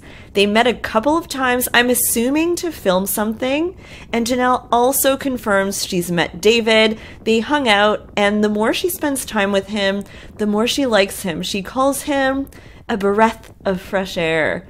Cody even met David, he said, for about 15 minutes. He said he mostly talked with Robin, David did, and Cody says, I know nothing about him. Now we're from that too. Please bring Mary into the spin-off conversation. And finally, an E!News teaser. They released a clip showing kind of the beginnings of the Janelle and Cody big fight scene we're all definitely tuning in for this in episode 3, and the conversation is a lot about the boys, and Janelle is really standing up for herself here. She's triggered by Cody putting the blame on her and explicitly telling her, this is on you, Janelle, which is of course not true. So Janelle says that Cody should call the boys and talk to them. Why is he putting her in the middle of everything? She says he's the parent too. Cody says the phone goes both ways. Okay, but Cody's the parent. I would not expect my kid to call me to resolve things. That's kind of weird. Janelle says, you always flip these things on me. And he says, it belongs on you, Janelle. Oh, dang. Janelle was not ready or did not want to accept that at all. She then says, why does it belong on me? Why does it belong on me? Oh no, you can see things are going downhill from here. And he says, because you didn't support my stand when we had the virus rules. Biggest eye roll ever. This again? Can we not about the rules? I just cannot. The dang rules about wiping your mail. Come on. Janelle says that he had told her at the time to choose her loyalty or she wouldn't have a husband. So she says, what am I supposed to do? Choose between you and my children? Cody says, you're gaslighting me. And Janelle says, no, you're gaslighting me. Gaslighting is such a buzzword right now. I don't even know. And Janelle is like, whatever I did, it just was not good enough. And then that clip stops, but we know things escalate, and I can see how. Now it's another clip. Okay, so there's so many teasers, it's really hard to keep track, but there's actually a clip posted, I think it's on another website, and then it links to a TLC clip where Cody says, talking about how there's a new huge random ring replacing his commitment ring that he used to wear.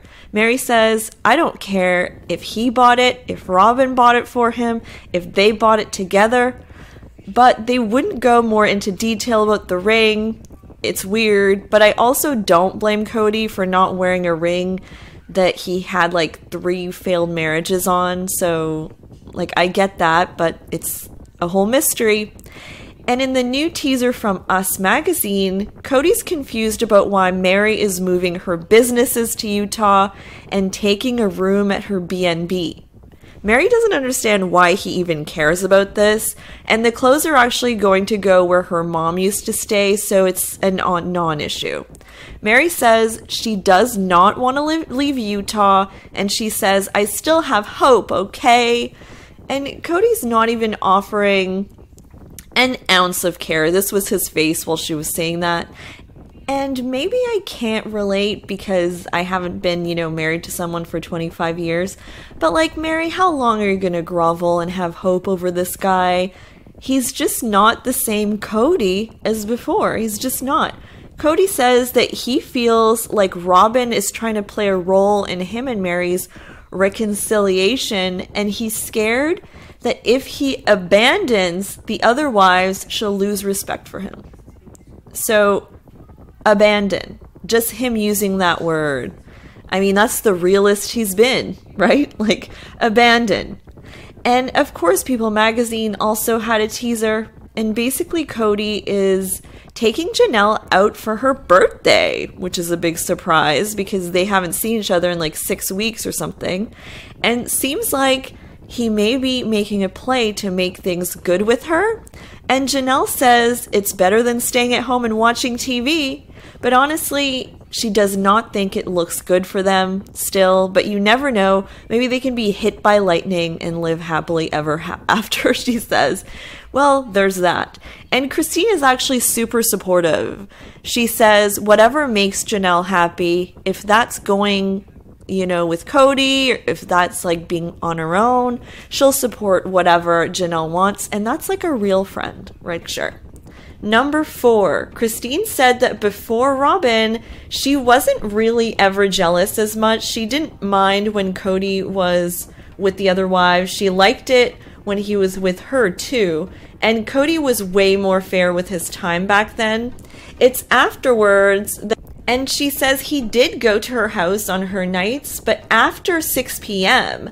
But that's not the whole day. And they would see his car at Robin's house in the cul-de-sac. So really, Christine got only 12 hours of her full day. And Christine would get so mad in the cul-de-sac because let's say it was a Saturday on her day and he's not working, so why wasn't he with her the whole day? Why is his car at Robin's? It would drive anyone crazy. Number 5, Christine confirmed again that the straw that broke the camel's back for her was the fact that he didn't come to Isabel's surgery, which was major because he said he couldn't leave his family for that long, and Isabel saw that and said, "Aren't we not his family? Like, aren't I his family?" She couldn't really, it was very hurtful, so that was the last straw. Number 6, and then Christine opened up about intimacy with Cody. We've never heard anything about this in public ever because historically this was off limits with them on the show. Whenever a fan or anyone asked them anything about it, they would never answer this. And we learn in this interview that basically, for those who wanted to know, that Christine and Cody were intimate roughly like 5 times a year before Cody said he's just not that interested in doing that anymore. That's like once every few months, just to give an average or something, which I thought is interesting, you know? I mean, that's not a lot. Number 7, Christine's response to Robin wanting an off-camera conversation to let her know they want them to be happy. I mean, this was from the last part of the tell-all. Christine saw that and says, "Oh, Robin wants us to go, 'Your Majesty, you may have him now.'" And it's never going to happen, guys. It's never going to happen. There's just no way. Decides to call out something she sees right in front of her, and that is that Cody is wearing a new huge ring where his Claddagh wedding ring used to be. Nobody wants to explain what this new ring is and how it got there. It's highly sus, and it's just not something they want to talk about on camera for some reason. Cody almost makes fun of Mary for bringing this up, but any woman would call this out. There's another ring where his wedding ring used to be. Like, what gives? Next scene is with Christine. She's visiting Garrison's new house that he bought himself, which is super exciting. And Janelle says that there's discussion about Gabe and Gwendolyn actually moving in as roommates. Christine says she's kind of reticent about Gwen moving in because they have very different political views and it sounds just problematic. Gwendolyn made a joke about needing a closet because she came out, and Christine just laughs so hard, and I can't tell if it's a nervous laugh or not. We finally do learn officially on the show that Gwen came out as bisexual, and we all know that she's married now, and I don't even think she ever moved in there, but I'm not entirely sure. Gabe says that the family just feels like everyone's abandoned ship in different lifeboats, and it's a good analogy, this one. This is Gabe's first confessional of the season, I believe, and he obviously got a haircut and looks good. Garrison quickly starts to declare that he's going to send them leases, and Janelle and Christine are co-signers, and so if they all get into a fight, they're still bound to pay rent. And Christine says it's about when they fight, not if. So she's not buying into this whole thing, and I doubt she ended up co-signing. Garrison's just out here trying to make some extra income in this economy, right? And the house is cute. It's a big accomplishment for him. Now we're back in Mary's house for this scene that will not end. And Cody's finally catching on that he's supposed to say, "Mary, stay here." And Cody brings up this random story about clothing racks, and Robin uses it to say, "See, people don't just remember old stories like that. There could be something." And she brings up scheduling time to see each other in Flagstaff, and Cody says in episode 5 of Sister Wives, "We're getting dark here. It's gloomy. There's a lot of controversy here, a lot to talk about. Let me know your thoughts in the comments, and I'll be back with more recaps and reactions. Bye, guys! There is so much going on this month in the world of Sister Wives that I have no choice but to make multiple update videos about what Meri, Janelle, Christine, and Robyn are up to in September 2023. Here is my part 1, and stay tuned until the end of this video to get all the tea about that text exchange that caused a huge rift in the family at the end of the video. Let's start with the fact that Starcasm is claiming that Christine's wedding to David is imminent. They say that Christine told fans on Instagram that her wedding is about 6 weeks away, and that would bring us to roughly mid-October or so. So Christine also said, according to them, that she is looking to change her last name from Brown to Woolley, which is a big deal and a sign that Christine just wants to completely leave her past behind her forever, because it would mean that she would have a different last name from her kids. Fans have been speculating about when her wedding was going to be for a while. Some people were even saying that she's already married. It looks like it's going to be an October wedding just before the holidays. I'm curious to see who will make the guest list and if it's going to be filmed. Christine also revealed this month that she met David on a dating app for single parents called The Stir, so I guess dating apps do work sometimes, and that she actually watches Sister Wives on cable with David, which must be awkward. Meanwhile, Meri and Janelle are both traveling at the moment, or they have been traveling, probably to avoid watching the show, maybe. Travel is always a good distraction. Meri was in New York recently and watched this clip where she's with her friend Melanie in New York, and Melanie accidentally reveals their exact location over live, and Meri says something like, "Do you know who I am?" I just think, okay, she said, "Well, London, you've been quite good to me indeed. Business accomplished, dreams fulfilled, memories made, lots of good food, many miles walked, time with amazing friends, solo reflections and grand adventures, and now back home where I can jump in full force to the business plans I created here. I'm so excited for the future, so excited to see my plans and goals come to fruition and my dreams become reality." And in more Meri news, of course, she posted a cryptic quote this month on her Instagram stories, this time about having high standards, but as she should, after her somewhat predictable breakup with Cody. Some articles actually thought that this was like a swipe at Cody, actually, but can a girl just post a post? Like, a quote, sorry. Yeah, curious to see if Meri will have a new boyfriend soon, like Christine. But honestly, like, for Janelle and Meri, like, no pressure.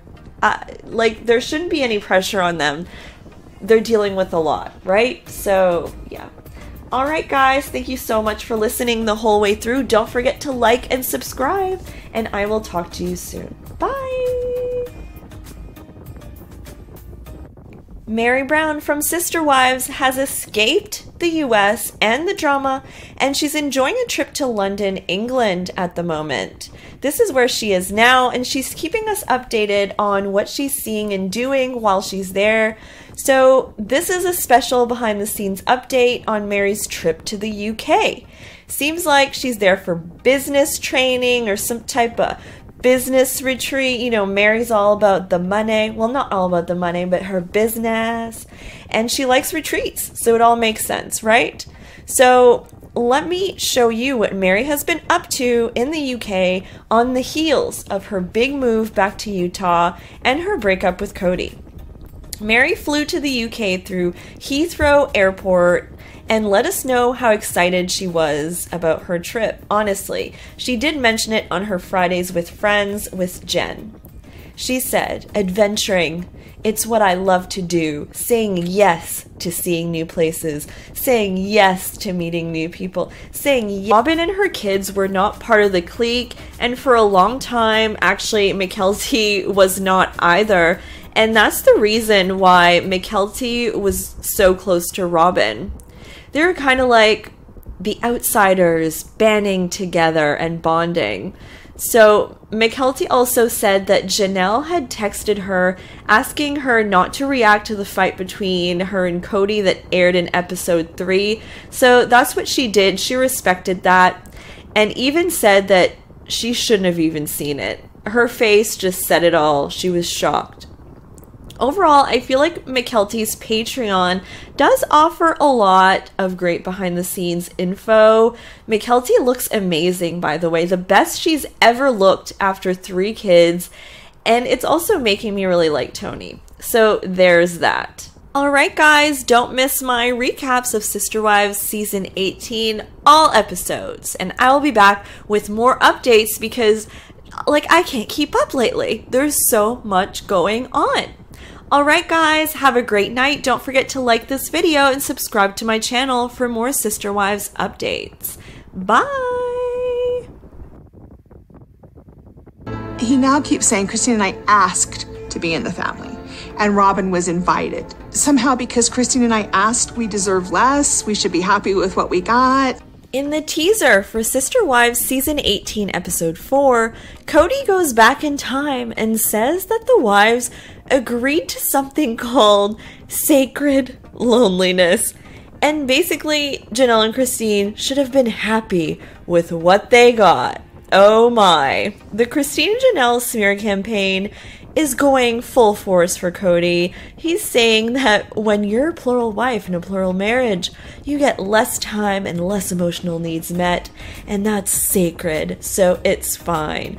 Just because you put the word sacred before the word loneliness, that doesn't make it okay. Hello? Christina's just laughing her head off at this point. She's been laughing a lot this season, more than any other season. She's so over it and does not remember that actually being a real thing that was discussed at the time. And Robin says, oh, much as well. She opened up about bullying in her family.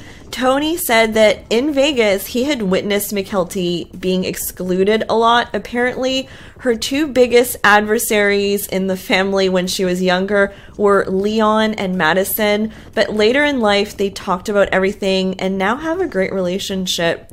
But honestly, poor Mykelti. So Tony says he doesn't find it far-fetched that Robin's kids would have been bullied and that they're quote-unquote soft compared to the OG3 kids. She also called out Mary in the tell-all. In the part where Mary kind of insinuated that she didn't cheat during the catfish era, and Mykelti said to the screen, you did though.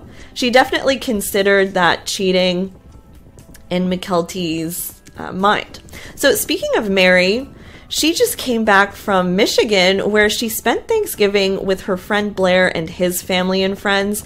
And Blair did say in her comments, see you in a few weeks. So moral of the story, Mary's friends are being there for her and are a strong support system during the holidays this year.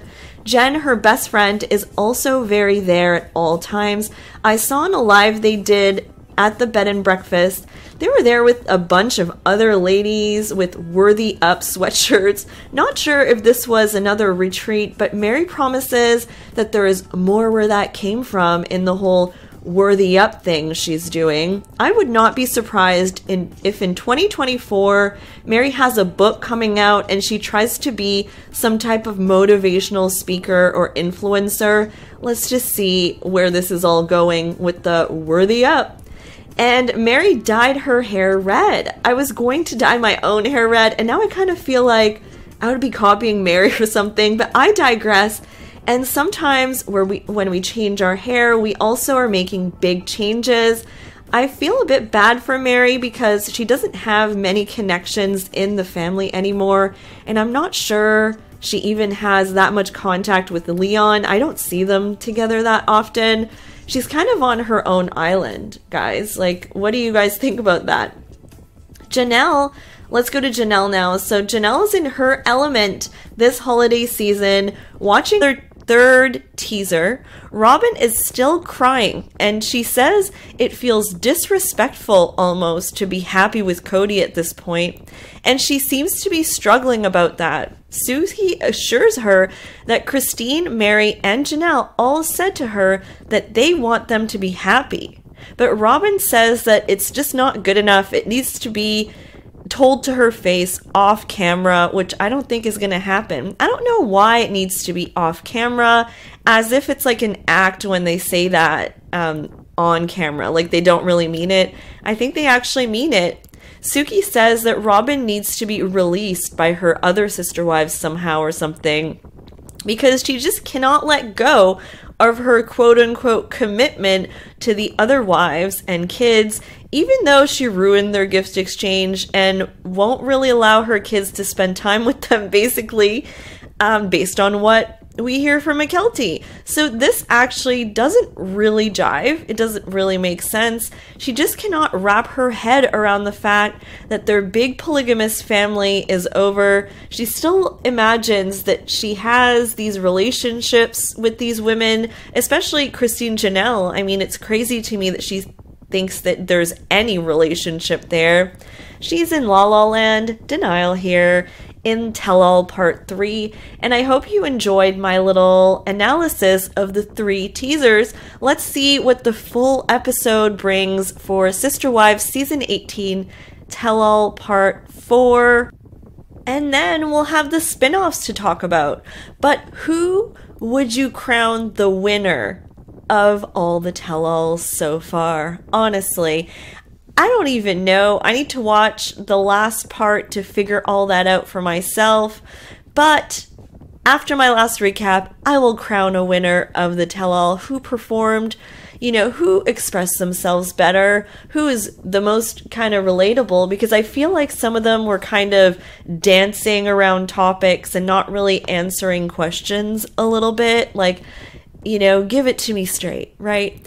So the winner's probably not going to be Robin, to be honest, because I don't think she was honestly that interesting, this tell-all, but stay tuned for that. And it could be her nephew.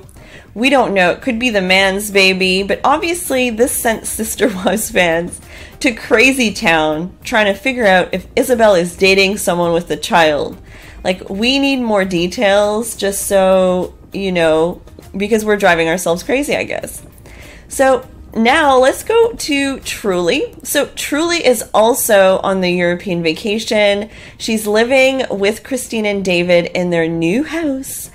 And anyways, they're fixing the yard. They're constantly fixing it up, and it's going to look really good, their backyard and all that. So yeah, we'll probably learn more about what the custody situation is between Cody and Christine for custody of Truly.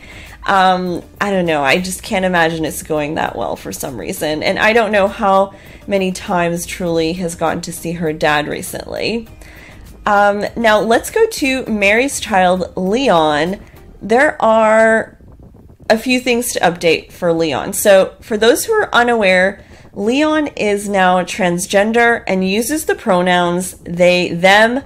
Unclear how often Mary sees Leon, but they did see each other at Gwendolyn's wedding. I believe Leon and their fiancée Audrey live in Colorado at the moment, and Leon is 28 years old.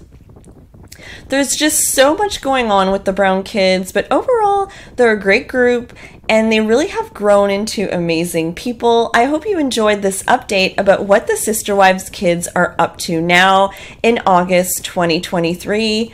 Definitely drop a comment and let me know what you think of all this, and don't forget to subscribe to my channel for more Sister Wives content. Bye, guys! It is August, and promotion for Season 18 of Sister Wives is in full swing, people.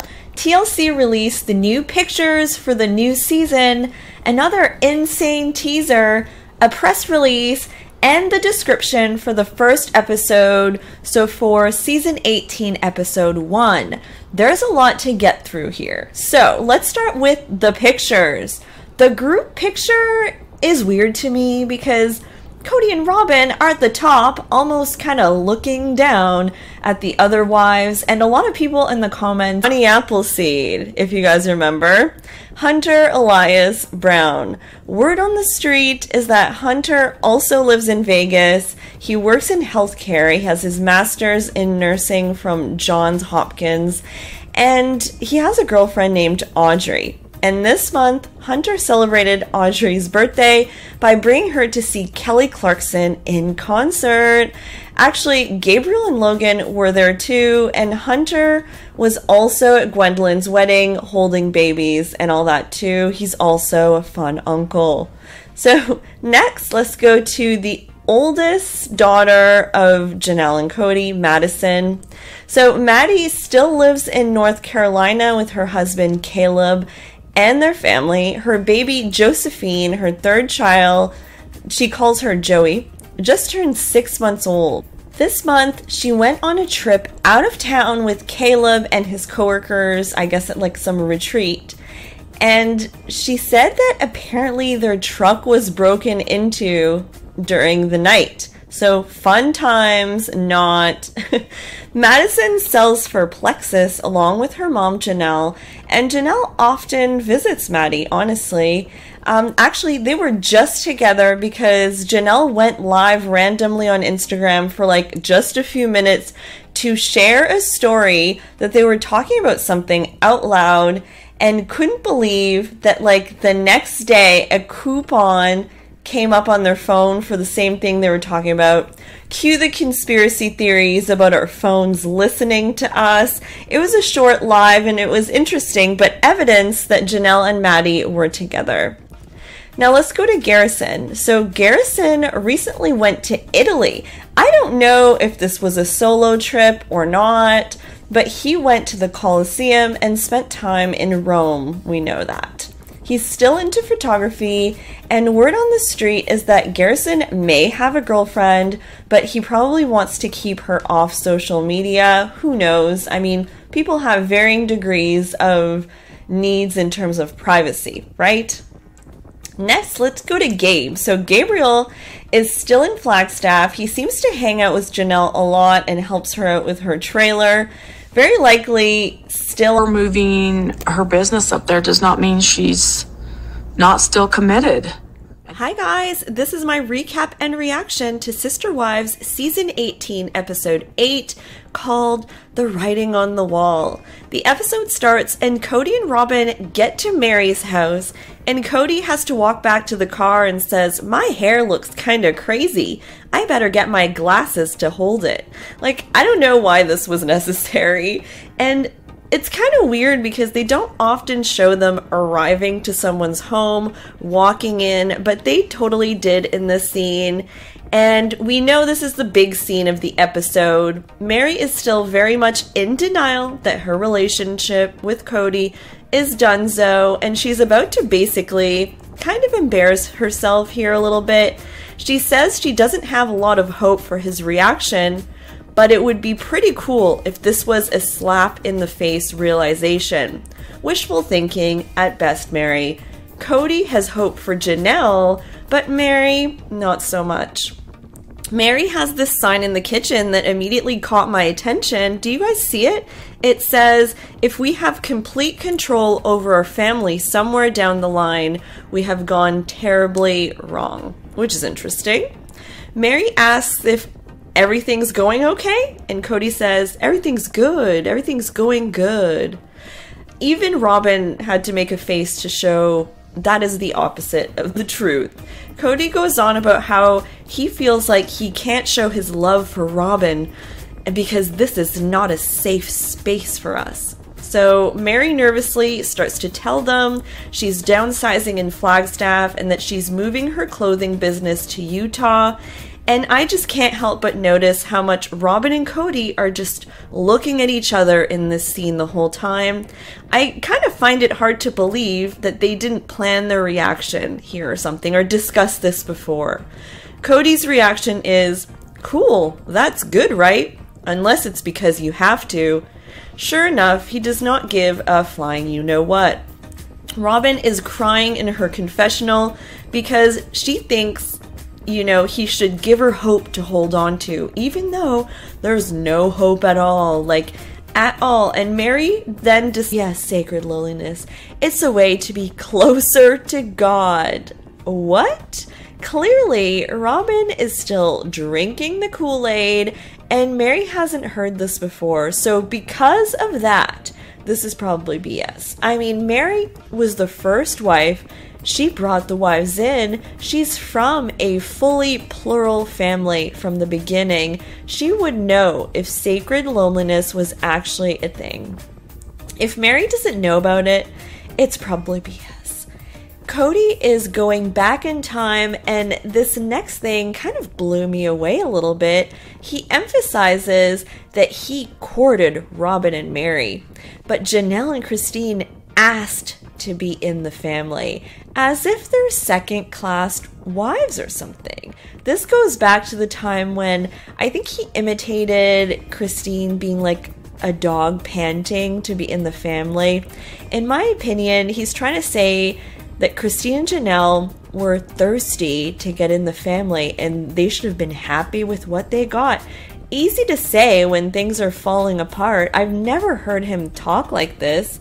And somehow, because Robin was invited into the family and courted, she's somehow, you know, elevated or something. I don't know. This rubs me the wrong way. It's very degrading vibes over here.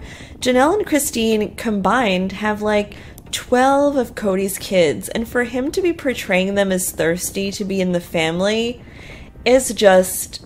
it just hits as degrading. They raised 12 of his kids. Amazing kids. Then Nathan, Cody's friend, they're driving, and Nathan is giving his deep thoughts on marriage. I don't even know why he's doing this. Nathan is a polygamist. I think he's married to Mary's sister and another wife. Anyways, he says that marriage is about the woman's right to choose who she wants to father her children. And that if it's a married man, then be it. It's fine. And if she wants to leave, she should also choose. I'm going to reserve judgment because Nathan seems like a likable guy. So, you know, until I see more, if Garrison says that the text thread was the point where they stopped caring, and Gwen is like, if we had a face-to-face with Robin, she would probably manipulate us and cry. Okay, so it's getting savage. There's a lot of like, I think they might be showing them these scenes in confessionals, and they're just like fighting back. And on that note, it's Avalon, Mykelti's daughter's birthday. They just shoved that scene in there, and her party is at Robin's house. Cody just loves how Mykelti is warm to them. Apparently Tony loves Robin. They're connected and they get each other, and I had no idea about this. And Robin says he's a good kid, and they start talking about how Robin saved Mykelti from her siblings being mean to her or something like that. But again, we've heard this before. This is not a new fact. Christine's Flagstaff friends now are celebrating her anniversary with Cody. It would have been married since 1994, so I mean almost roughly 30 years. These are moms that she had met through Isabel, and Christine says you have to find a new identity when you're divorced, and it's super important to find good people. Cody calls in the middle of the conversation, which is super weird because it's their anniversary and he obviously knows that. And she goes on for a little bit about how, you know, she's a big fan of divorce. She says, like, basically, if you think you need to divorce, do it, you know. She highly recommends it. And I think Christine feels liberated. It's almost like she was in a prison and now she's free. Like, it just, for her, definitely was a good experience to divorce. The nosiest friend at this dinner asked Janelle how she is hearing what Christine is saying.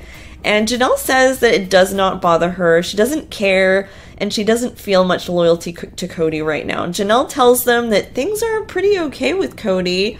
She just met them, and she's just not the type to, like, spill the beans, so she's definitely holding back. And Christine says that her tipping point was that he wasn't being a good dad to her kids. Cody says in a scene that Christine basically forced herself in his life. And he does say something in episode 5 of Sister Wives. We're getting dark here. It's gloomy. There's a lot of controversy here. A lot to talk about. Let me know your thoughts in the comments. And I'll be back with more recaps and reactions. Bye, guys! There is so much going on this month in the world of Sister Wives that I have no choice but to make multiple update videos about what Meri, Janelle, Christine, and Robyn are up to in September 2023. Here is my part 1, and stay tuned until the end of this video to get all the tea about that text exchange that caused a huge rift in the family at the end of the video. Let's start with the fact that Starcasm is claiming that Christine's wedding to David is imminent. They say that Christine told fans on Instagram that her wedding is about 6 weeks away, and that would bring us to roughly mid-October or so. So Christine also said, according to them, that she is looking to change her last name from Brown to Woolley, which is a big deal and a sign that Christine just wants to completely leave her past behind her forever. Because it would mean that she would have a different last name from her kids. Fans have been speculating about when her wedding was going to be for a while. Some people were even saying that she's already married. It looks like it's going to be an October wedding just before the holidays. I'm curious to see who will make the guest list and if it's going to be filmed. Christine also revealed this month that she met David on a dating app for single parents called The Stir, so I guess dating apps do work sometimes, and that she actually watches Sister Wives on cable with David, which must be awkward. Meanwhile, Meri and Janelle are both traveling at the moment, or they have been traveling, probably to avoid watching the show, maybe. Travel is always a good distraction. Meri was in New York recently and watched this clip where she's with her friend Melanie in New York, and Melanie accidentally reveals their exact location over live, and Meri says something like, "Do you know who I am?" I just think Christine's dropping truth bombs this season. Christine's celebrating Easter from now on, mostly because Cody had said no, so from now on, Easter's on. Janelle is happy that today things are going to be easy. Cue in the iPhone footage from hell. It's vertical. It's not even landscape, people. Like, really, TLC? We've sunk to new lows. Aspen is there, which is awesome, and so is Gwen, but not Peyton. Cody says, "We can get most of our family back together, but at the moment, I have a life with Robyn and her children, and I'm okay with that." He then goes on a tangent about Janelle and Christine wanting the kids all to themselves. But, nobody sees it like that. I see it more as Janelle and Christine are doing what they need to do while Cody is busy in his monogamous bliss relationship or whatever, and they're just compensating for him not being present. The kids do an Easter egg hunt with money inside the eggs, and then they sit and have a picnic in Christine's backyard. There's this weird scene with Robyn looking outside the window in such a creepy way, like I can't. And Meri says that she did nothing for Easter. She says Robyn and Cody didn't invite her over. She literally sat at home. So poor Meri, run, Meri, run. Janelle says she's not missing Cody, Meri, and Robyn, and she feels peace now. So, and now we're at the B&B. Jen's back, Meri's BFF, and they cleaned out the carriage house. Jen is on the phone with the contractor for the project, and she tells Meri he wants to know if he can do her hole. This is 3 for 3 weird things that Jen did on the show. She has a streak now. Well, the show needs some comedic relief, honestly, so I'm kind of okay with it. They're making a clothing boutique. Mary says that the relationship she has with Jen, she has kind of had with other people in the past in the family. She says she did with Christine, and she also had something like that with Robin, but it was more serious. Cody says that he has an amiable, distant her trailer. If you liked Gabriel then, you'll really like him now, because he seems to be really stepping up to the plate for his mom.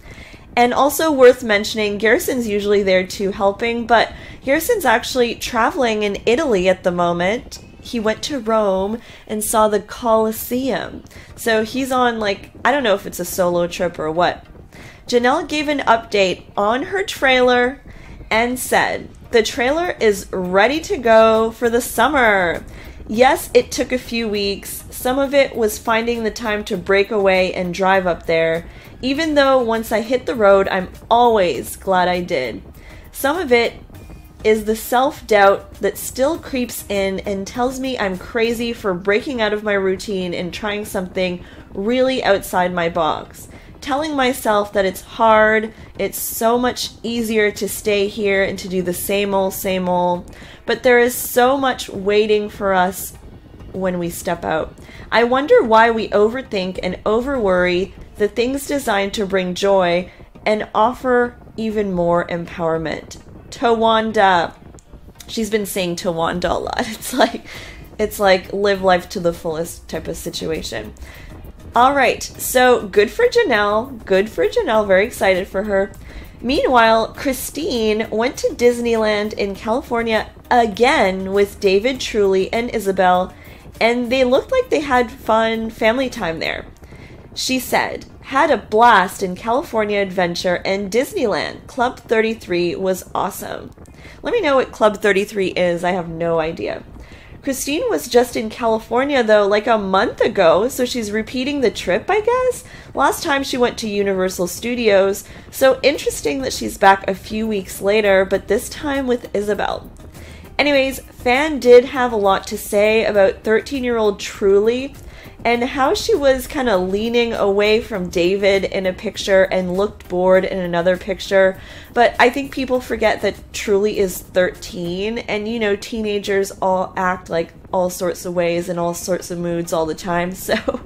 And also, yeah, like, I am sure she's adjusting to having a new father figure in her life, like a stepdad, and also in the public, so everything's like Janelle. So first, let's talk about Father's Day shade and how much shade is okay on Father's Day, because Cody got roasted bad this year. Christine posted a series of pictures of David with her kids for Father's Day and wished him a happy Father's Day, not Cody. She had said, "Happy Father's Day, David. I've watched how loving, compassionate, and present you are with your children, and I love how you've shown that to my children as well. You're truly showing up, which is what is most important." Of course, the elephant in the room is that she completely ignored Cody, the father of her 6 kids, who she has previously accused of, like, not showing up. So, yikes. Here's some of the top comments on that post. Happy Father's Day. Cody is somewhere punching the wall right now. Dang, if that ain't a big ol' middle finger to Cody Brown. And my personal favorite, Cody's last kidney may need CPR. Hopefully his best customer can help. Technically, Robin said he's her best customer, but extra points for that reference anyway, I say. I mean, to the point where I honestly kind of felt bad for him. So before I proceed, don't forget to like this video right now, and then I'll move on. Thank you. Okay, so meanwhile, Peyton, Christine's son, who has been absent from social media posts actually lately, posted the weirdest post of all time on Father's Day, actually. I'm not even going to show the picture because I'll probably get flagged or the video will get taken down, not going to lie. Let me tell you, it's Peyton's coworkers. Let's not forget he's a bouncer at a strip club and they are operating a car wash, so just imagine. So, very weird, not on my bingo card, and someone in the comments said, the irony you're posting this on Father's Day and not posting about your father isn't lost on me. And Peyton actually replied, finally, laughing face. So, I guess that's the irony he was going for, but I don't know if that really landed. Seeing that she has not spoken to Cody since her birthday in early December, and it's now mid-January. Poor sweet Savannah. That is so unfair. She's like collateral damage. Christine says, I don't think he realizes how easy it would be to fix this all. He needs to see his kids. And then Cody comes in and says he just doesn't have the emotional fortitude, apparently. And here come the victim vibes, and he says that the phone goes both ways. The kids can call him. I have a big issue with whenever he says that because he is the dad. He should always take the first step. It just comes with the territory of being a parent. Why are you expecting the boys or Savannah to call you to talk or mend things? Make it make sense. People magazine offered a sneak peek with quotes. Apparently, there will be a big chat between Mary and Robin, and Mary says she has a secret. They're probably outside again, and they hug about something. The article said that from Christine's perspective, and I quote, she said, I thought naively that we would be able to all get together again for the holidays and family functions and still have family reunions together. Even with me leaving, I really felt like we could be mature enough and adult enough. But as of right now, I don't see that being possible. I just don't. There's so many things that are broken now. We're just not a family anymore. That is accurate. It's broken, and I'm officially worried. After last week, I'm seriously questioning Cody's mental stability with all that talk about I'll be the devil you know now and how he wants to run away. What is going on there? And now let's talk about the description for season 18, episode 6. This one is called The Understatement of the Year, and I think it's going to be a good one, guys. It says, Christine reveals she's hired a matchmaker. Mary makes plans to move her business but worries about how Robin will take the news. Janelle meets with Cody for the first time since their huge fight and asks if he still wants plural marriage. I mean, yes, Mary almost making her exit here the day she left Cody, kind of like a divorce party but different. And she's with Janelle and some girlfriends. Janelle of all people. I think it's all single people and Janelle who is still married to the person Christine is celebrating to have left. So it's kind of awkward, but good for Janelle. Janelle's not really saying anything, but she's supporting her like that, so that's awesome. Cody calls mid-conversation, and Christine cringes and doesn't answer. Cody was calling about Truly, apparently, he says, but it was just really bad timing. And Christine says that in her final anniversary with Cody, she'd actually told him not to call her. And Christine then goes on a tangent about how she recommends that anyone thinking about divorce should just do it. Like, just do it. She says you're already miserable anyway. So, I don't know if that's good advice or not, but it just seems like things were so terrible between Cody and Christine. We didn't really know that because we weren't behind the scenes, but she came out of it and she's happy and now married and glowing and everything, but she was even happy single. And now let's talk about some pressing Sister Wives news from this week. Okay, so first of all, Gwen did not attend Christine's wedding. This was confirmed. Yes, this is controversial. Not attending your own mother's wedding is sad. A lot of people think it was because Peyton was there, but honestly, Mykelti says that she was shocked that she wasn't there. It's a big statement. And also, Leon was there, but Mary was not, which was also kind of interesting.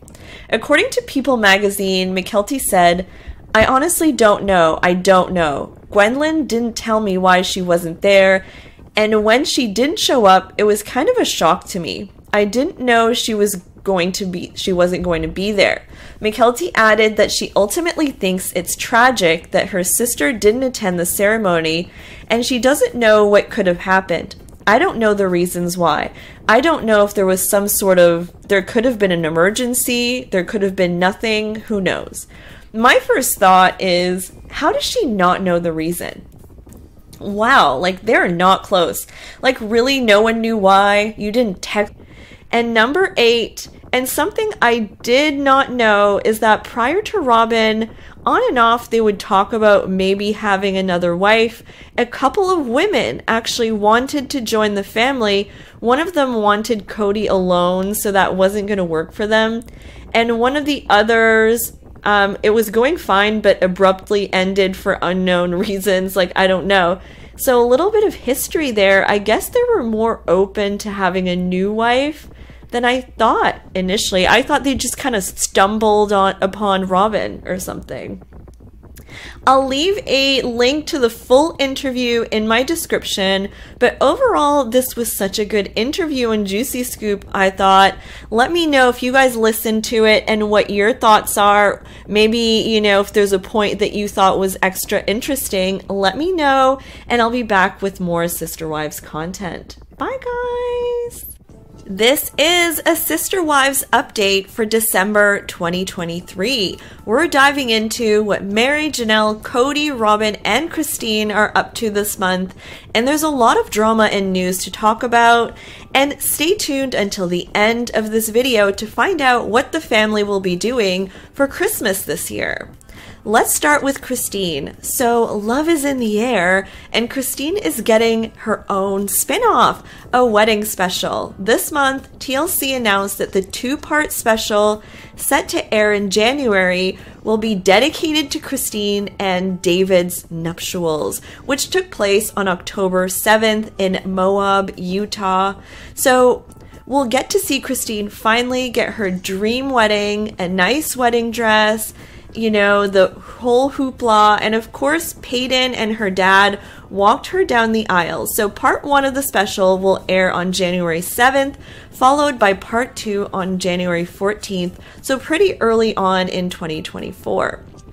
And Christine is just taking the world by storm. She was named one of reality TV's top 40 most powerful women by Variety magazine. And none of the other wives were chosen, obviously, and she attended a special dinner and event with other amazing women in reality TV, like a lot of the Real Housewives, and day she left Kody, kind of like a divorce party, but different. And she's with Janelle and some girlfriends.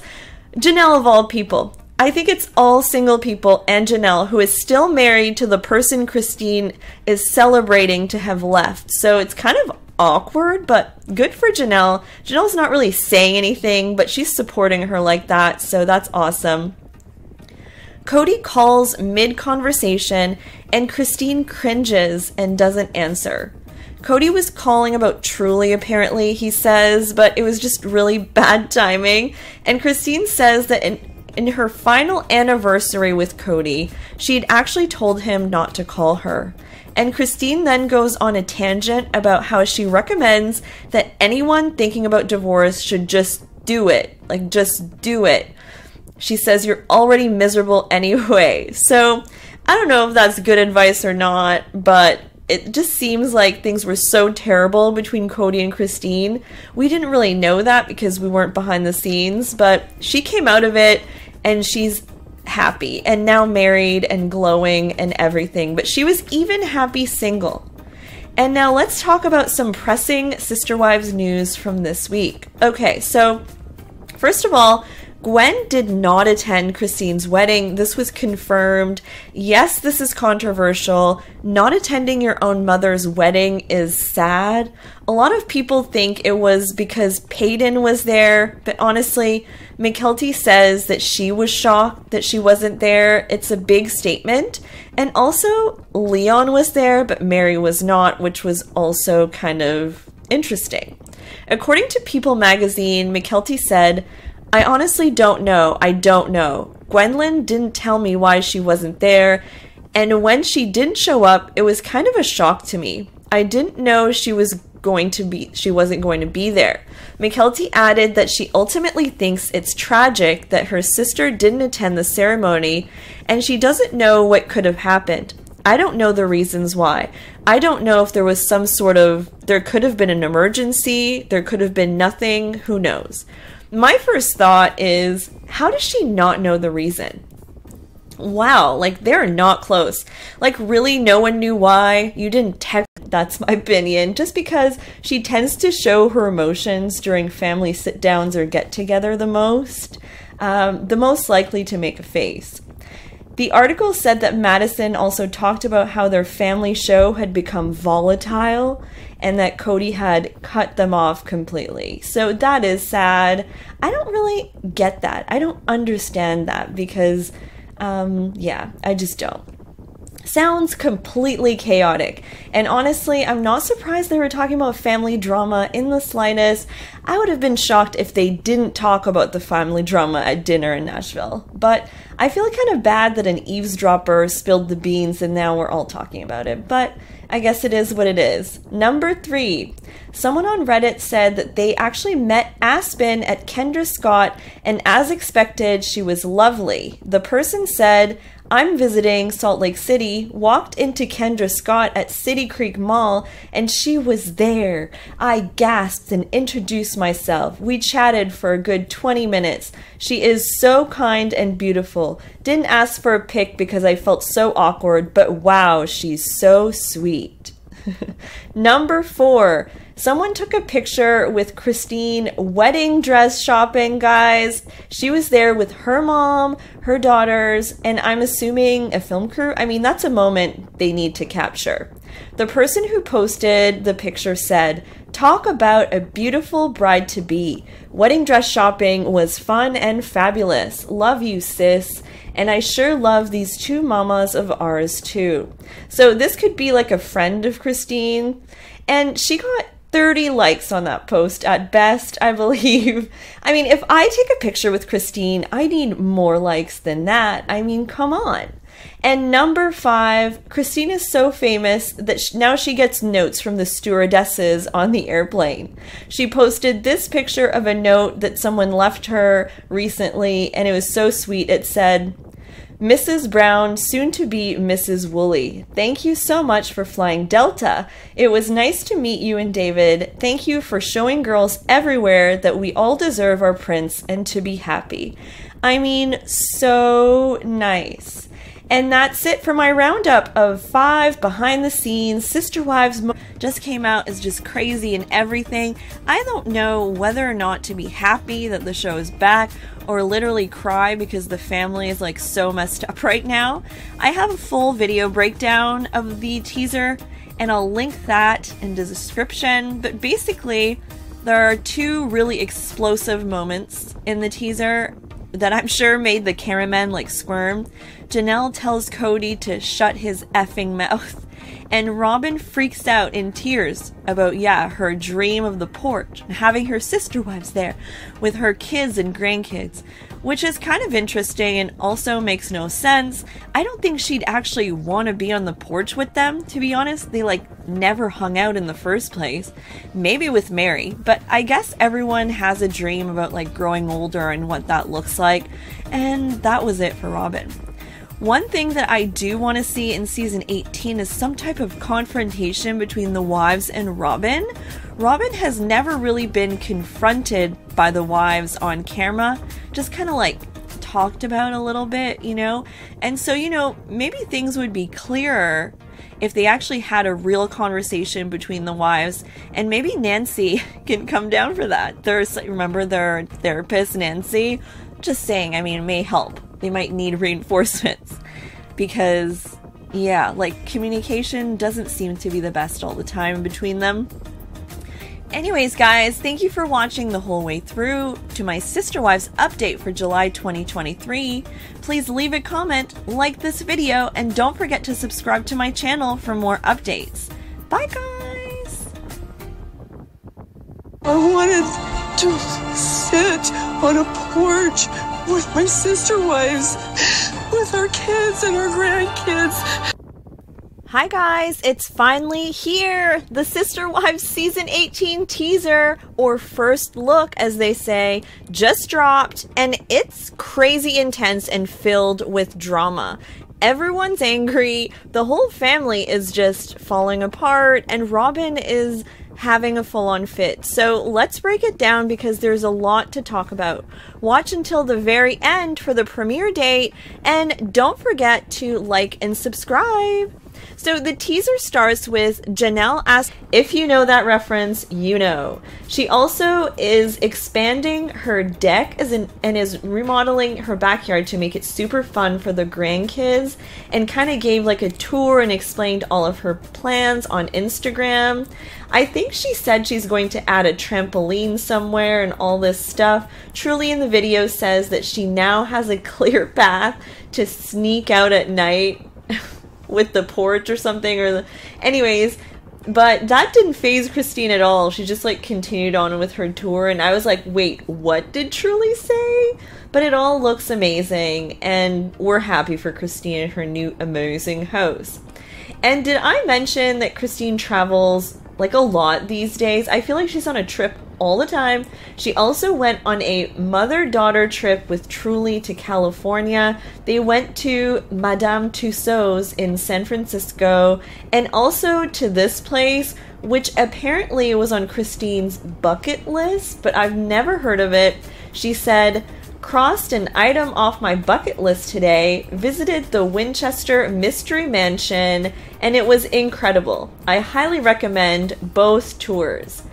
So if you've been there or heard about this place, I mean, please let me know in the comments like what it's all about. Is it haunted? Is it just kind of an interesting place? What is the history?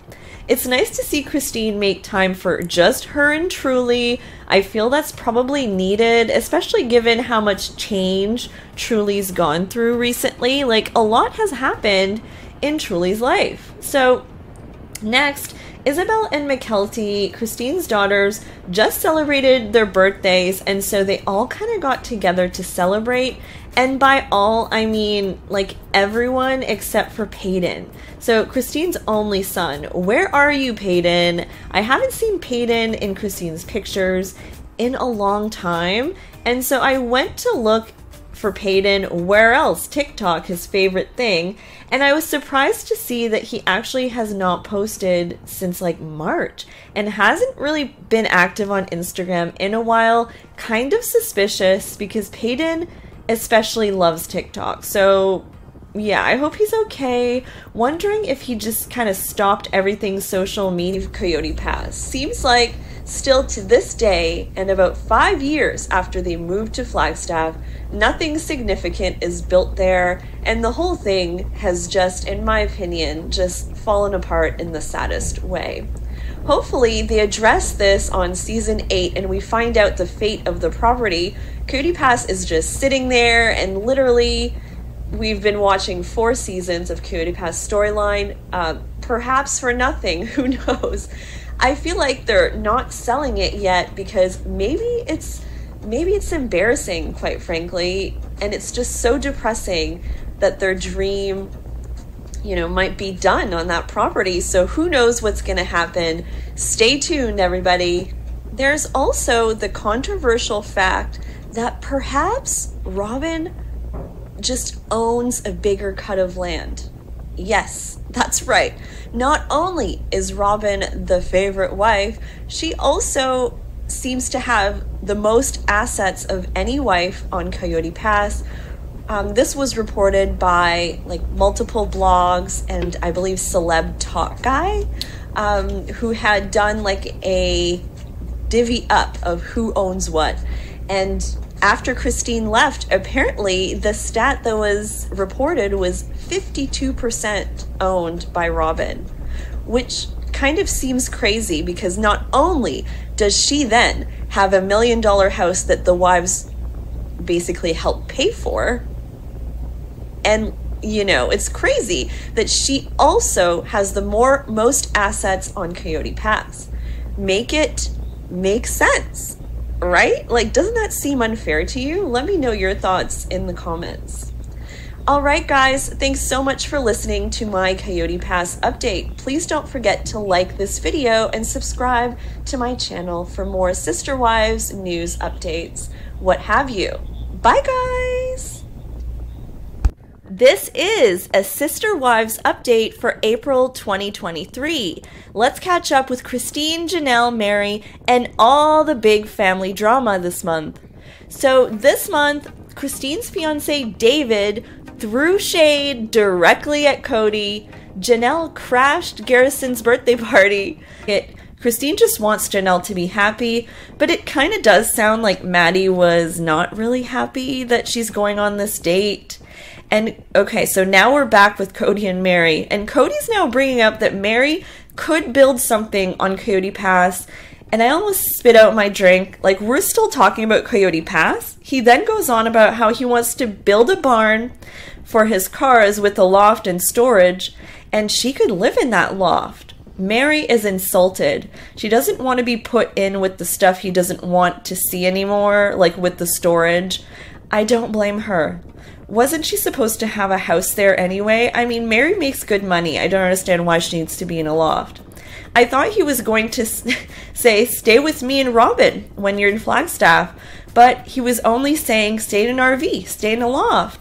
Please, Mary's a businesswoman and deserves more than that. I mean, don't go for that, Mary. Cody's actually making an effort with Janelle, though. He made reservations at the best restaurant in Arizona, and it's a secret. Cody has no idea why they can't reconcile. He doesn't realize that this would require an effort with their kids. I don't know why Cody doesn't understand that. And Janelle looks great, makeup on point, and she just wants to have a good birthday. Although Janelle seems like a giddy schoolgirl that Cody booked the best restaurant in Arizona. They ended up turning the cameras off because Janelle felt a lot of pressure, and yeah, like, I understand that. And she said that at one point during the date, she held his hand and it didn't feel right, so she took it out. So, but for Cody, you know, he at least made an effort to make Janelle feel special on her birthday, and that's more than he would probably ever do for Mary. So they're in very different situations, I think. But we kind of all know how this is going to end. I don't think, you know, the birthday is going to work for Cody's favor. Alright guys, thank you for watching my recap and reaction for Sister Wives Season 18 Episode 8 called Writing on the Wall. Make sure you subscribe to my channel and leave a like on this video. Thank you!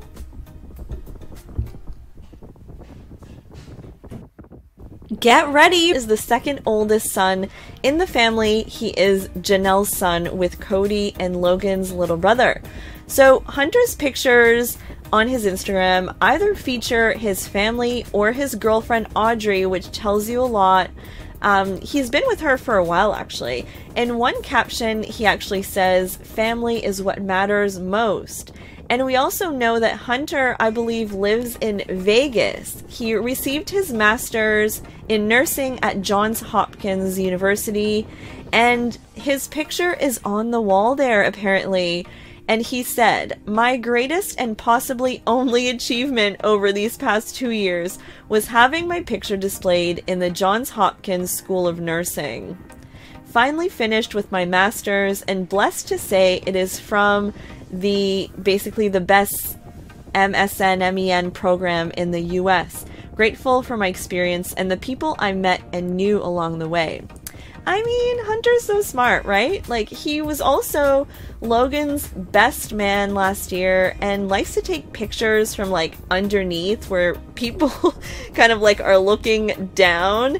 He's been to 2 weddings in a very short while recently, his friends and now Gwendolyn. So it's full-on wedding season, and it's super ironic to me that Hunter hated Vegas with a passion when they moved there, but that now he lives there now. So it's like a full circle moment. Remember that in, like, I think it was like season 3 or something, where he was like, they couldn't get through to him because he, like, hated Vegas. Anyways, that is it for now. Don't forget to like this video and subscribe to my channel. Thanks for watching my part 2 Sister Wives update for July 2023. Bye. Bye, guys! This is a Sister Wives update for July 2023. Let's catch up with Robin, Cody, Mary, Christine, and Janelle. There's also big wedding news this month, and watch until the end for my hot take on the Sister Wives Season 18 teaser that was just released. So let's start with Robin Brown, because you may be wondering, like me, where the heck is Robin?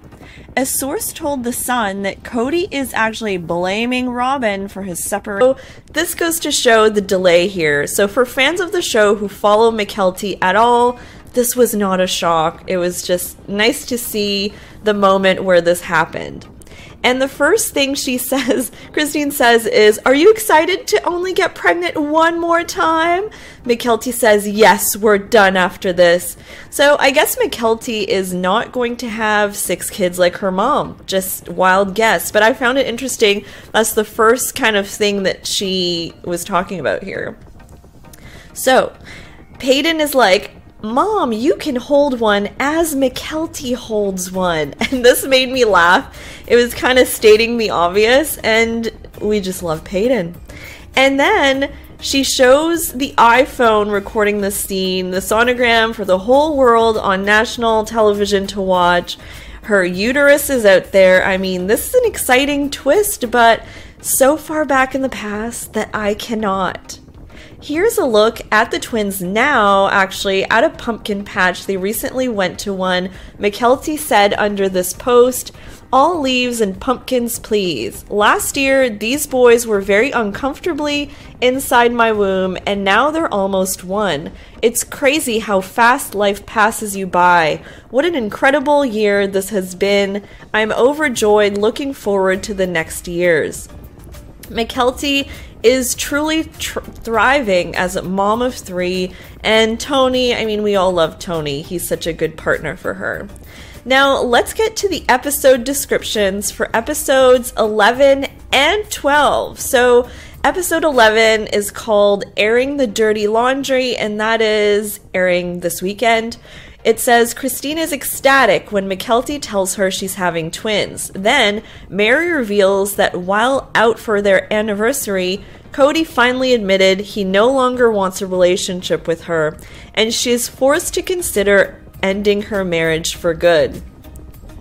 This hope that Mary keeps talking about on camera is just so heartbreaking and triggering. She needs to completely break free. So on Fridays with Friends with Jen that she films on Instagram, someone had asked her recently if she would ever consider polygamy again, and Mary kind of seen, holy crap, Valentine's Day this year is complicated and horrible. And Mary says, "I'm not doing a damn thing. You have to have a Valentine to celebrate." Aw, like, that's so sad for Mary. She probably, you know, she wishes she probably would be on a good track with Cody. I just remember that Cody used to come in with like 4 bouquets of flowers historically in other seasons, and they all very carefully on Valentine's Day would act like not too lovey-dovey when they accepted the flowers, except Robin. She would do the whole thing. She would kiss him, etc. Christine announces that she's hired a matchmaker. She wants a bald, tattooed man, basically the anti-Cody. The matchmaker said that she should not say she has 6 kids right away, just that she has some kids. But I mean, any guy will Google her before the date, so I'm pretty sure they would know anyway. Now, Janelle looks super anxious. She's doing the close-up, selfie video from her phone again. And it's time for her to meet with Cody for the first time since their big fight. Janelle shows up to the restaurant and says that she's not pining or missing Cody right now in her confessional. Cody asks for a hug when he comes in, and they kind of awkwardly hug, and he says, "So, how are you?" She says, "Good." He says, "Are you good?" He probably expects her to have been heartbroken for 6 weeks and just been pining for him all this time, but that's not the case. Cody quickly blames his behavior on the divorce, how it's impacting his relationships, and he realizes that he's not a safe place for Janelle right now. He's transmuting his pain into anger, he says. Janelle's just not buying it at all. It gets awful quiet, there's awkward silences, and Janelle just gets to the main message, which is that she wants to stay separated for now. This is clearly kind of what she came here to say, and Cody had a different idea. I think, honestly, Cody thought they were going to reconcile at this sit-down, but fact of the matter is, here are the top 5 revelations from Gwendolyn about what Cody and Robin did at her wedding. More tea has been spilled from Gwendolyn Brown herself, the 11th Brown child, about what exactly happened when Robin and Cody showed up to her wedding like 2 hours late and just chilled by themselves in the background super awkwardly. Gwen revealed a lot on a YouTube live, and here are the top 5 things she revealed. The wedding was not filmed for Sister Wives, as great as that would have been. I mean, it would have been TV gold, guys. Number 5. Gwen says that Cody did not walk her down the aisle as per tradition. She said, "I didn't want to be walked. You know, I felt like if somebody would have walked me down the aisle that wasn't my dad, it would have been a serious statement. So I was just like, I'm just gonna go by myself."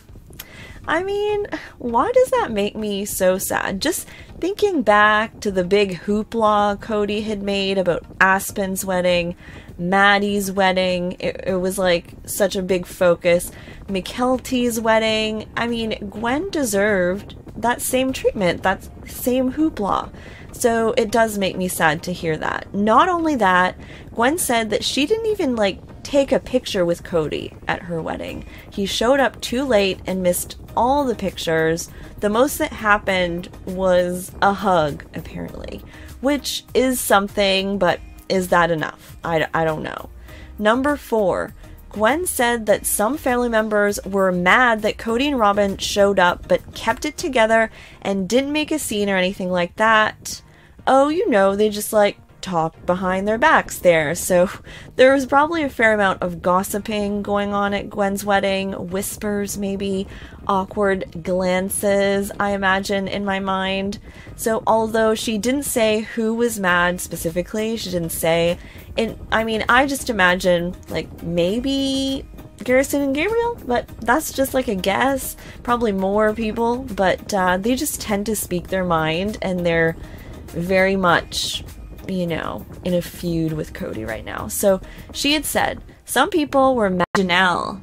So first, let's talk about Father's Day shade and how much shade is okay on Father's Day, because Cody got roasted bad this year. Christine posted a series of pictures of David with her kids for Father's Day and wished him a happy Father's Day, not Cody. She had said, "Happy Father's Day, David. I've watched how loving, compassionate, and present you are with your children, and I love how you've shown that to my children as well. You're truly showing up, which is what is most important." Of course, the elephant in the room is that she completely ignored Cody, the father of her 6 kids, who she has previously accused of not showing up. So, yikes. Here's some of the top comments on that post. "Happy Father's Day. Cody is somewhere punching the wall right now. Dang, if that ain't a big ol' middle finger to Cody Brown." And my personal favorite, "Cody's last kidney may need CPR. Hopefully his best customer can help." Technically, Robin said he's her best customer, but extra points for that reference anyway, I say. I mean, to the point where I honestly kind of felt bad for him. So before I proceed, don't forget to like this video right now, and then I'll move on. Thank you. Okay, so meanwhile, Peyton, Christine's son, who has been absent from social media posts actually lately posted the weirdest post of all time on Father's Day, actually. I'm not even going to show the picture because I'll probably get flagged or the video will get taken down, not going to lie. Let me tell you, it's Paedon's coworkers. Let's not forget he's a bouncer at a strip club and they are operating a car wash, so just imagine. So, very weird, not on my bingo card, and someone in the comments said, the irony you're posting this on Father's Day and not posting about your father isn't lost on me. And Paedon actually replied, finally, laughing face. So, I guess that's the irony he was going for, but I don't know if that really landed me. I gave birth to Truly and was suffering from extreme postpartum depression. I never thought I'd feel such a sense of loss and such crippling jealousy. I thought I was better and stronger than that. I really did. And the jealousy kind of continued. Christine had a major issue with Cody picking Robyn's wedding dress and the fact that they went on a 10-day honeymoon and kissed before marriage. The 10-day honeymoon, by the way, they went on, Christine had a newborn at home, so she was kind of in a vulnerable stage for sure, but I completely understand. For Christine, it was just always super hard for her to see a functional marriage for Robyn while hers was kind of struggling, which is completely understandable. It would have driven me nuts too. And therefore, Robyn and Christine just never connected or something. And when Christine left the family, she made it clear that she needed space and told Robyn that. Robyn took it so personally, crying in the driveway and all that. It did not go well. Christine also notoriously called out Robyn for having a nanny during the pandemic. She couldn't understand what the nanny actually did. What does the nanny do? The famous line, which makes sense because if you think about it, Christine used to raise like 12 kids and 3 of Robyn's kids are fully grown. So the nanny can only really be for the 2. And Robyn doesn't have a job, only the show. So she has a bunch of free time. We're assuming, or by perception, it may not be true, but anyways. And finally, let's go to the feud between Cody and his sons Garrison and Gabriel. This one, I would argue, totally caused by Cody getting crazy during the pandemic or something. Or anyways, big conflict there. The whole thing goes that Gabriel insisted that he and his girlfriend Paedon should be able to see each other during the pandemic. And Cody was super worried about it. He basically was saying, if you see your girlfriend, I can't come over and see your mom. Gabriel and Cody were at a complete impasse about the rules, and Gabriel even kind of talked about how he thought maybe Robyn made up the rules. It was a whole thing. And then Cody called Gabriel when he was sick. And according to Google, is a personality trait that denotes cunningness, the ability to be manipulative, and a drive to use whatever means necessary to gain power. Okay, don't know if I agree with that. I don't know where he came up with that even, but yeah, he says all sorts of things in those confessionals. Cody says that he had evil thoughts about Christine and says it's so nonchalant, just like, hey, I've had evil thoughts about you. Fun times. And that it had to do with her ruining his big picture, which is a very familiar narrative to what Robyn is always saying, the porch thing, remember? So maybe he and Robyn wanted to all sit on the porch. I thought the porch was just the sister wives. Anyways, then Christine calls him the heck out, and this is the best point in the teaser for sure.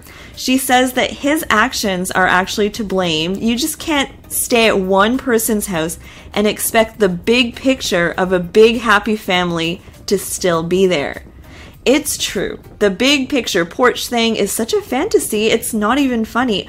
All of the people in the family, if you count all of them, there's so many people that actually don't even have relationships. So it's just not a happy family. So here are the official descriptions for episode 2 and episode 3, which just dropped. So episode 2 is called Thanks for Nothing. And it says, Christine and Cody struggle to keep things cordial. Then, Cody regrets the family being separated at Thanksgiving, and Peyton updates Christine on a situation between the kids and Robin. While Aurora gets her ears pierced, Cody reveals part of his past. OMG, Peyton makes an appearance in this one. Did not see this coming. So I'm kind of excited for that. And we have not seen Aurora a lot on the show lately. So I guess, yeah, we'll just kind of see. I guess she's getting her ears pierced. That must be like the light segment in the episode. Episode 3 is called Throwing Stones in Glass Houses. And it says, Cody vents to his friends about his ongoing anger over his divorce. Janelle's son, Christine, she had fun on the birthday date with Cody, but it felt like being with a friend. And then he dropped her off and he went home, and she didn't hear from him in 2 weeks. And Christine is shocked. She says, he drove off to Robin's house? Janelle feels like Christine is thinking, poor you, poor you. And she doesn't like that vibe. She kind of wants Christine to know that, yeah, she's really done, but Christine's not really buying it yet. They may want to do a family reunion with Mary and Robin, and Mary says, yeah, I think I would be up for that, just to get the kids together. Robin is like, it's asking for trouble and fights. Cody says that he doesn't want one with Christine at this point. So in this context, it's really Robin and Cody not wanting the family together, which is weird because when they talk, it's like that's the ultimate goal, to have the family together, but they're not willing to have the family together. It's very confusing. They're contradicting themselves, really. Robin says that Aurora's talking to a boy like she's 12 or something, but she's 20, and Aurora kind of like blushes and says they're talking. Mary's like, is all you do with him talk? And they laugh, and we learn that he's a college boy. He's from out of state, but moved down for college. And Robin says that he feels like he's a nice kid. Mary says, I was married at your age. She says that she was married just after she was 19. She was a baby. And Mary used to say that she regretted not taking more time to get to know who she was. Because really, 19, that's insane. Mary tells Robin that she signed a contract with the house where she's at to stay longer, and Robin is stressed out that she's just trying to trust what Mary's saying. She wants to believe that Mary's going to stay for the long haul or whatever, but Cody says Mary has little involvement with them and the kids. I think she should move on. Like, this is the second time he's kind of said it. Robin says, I'm glad I came and it was good to catch up. And Mary says that any family experiences I have, I will take. Mary's out here just trying so hard, cherishing the moments she gets with the family, and they're basically giving her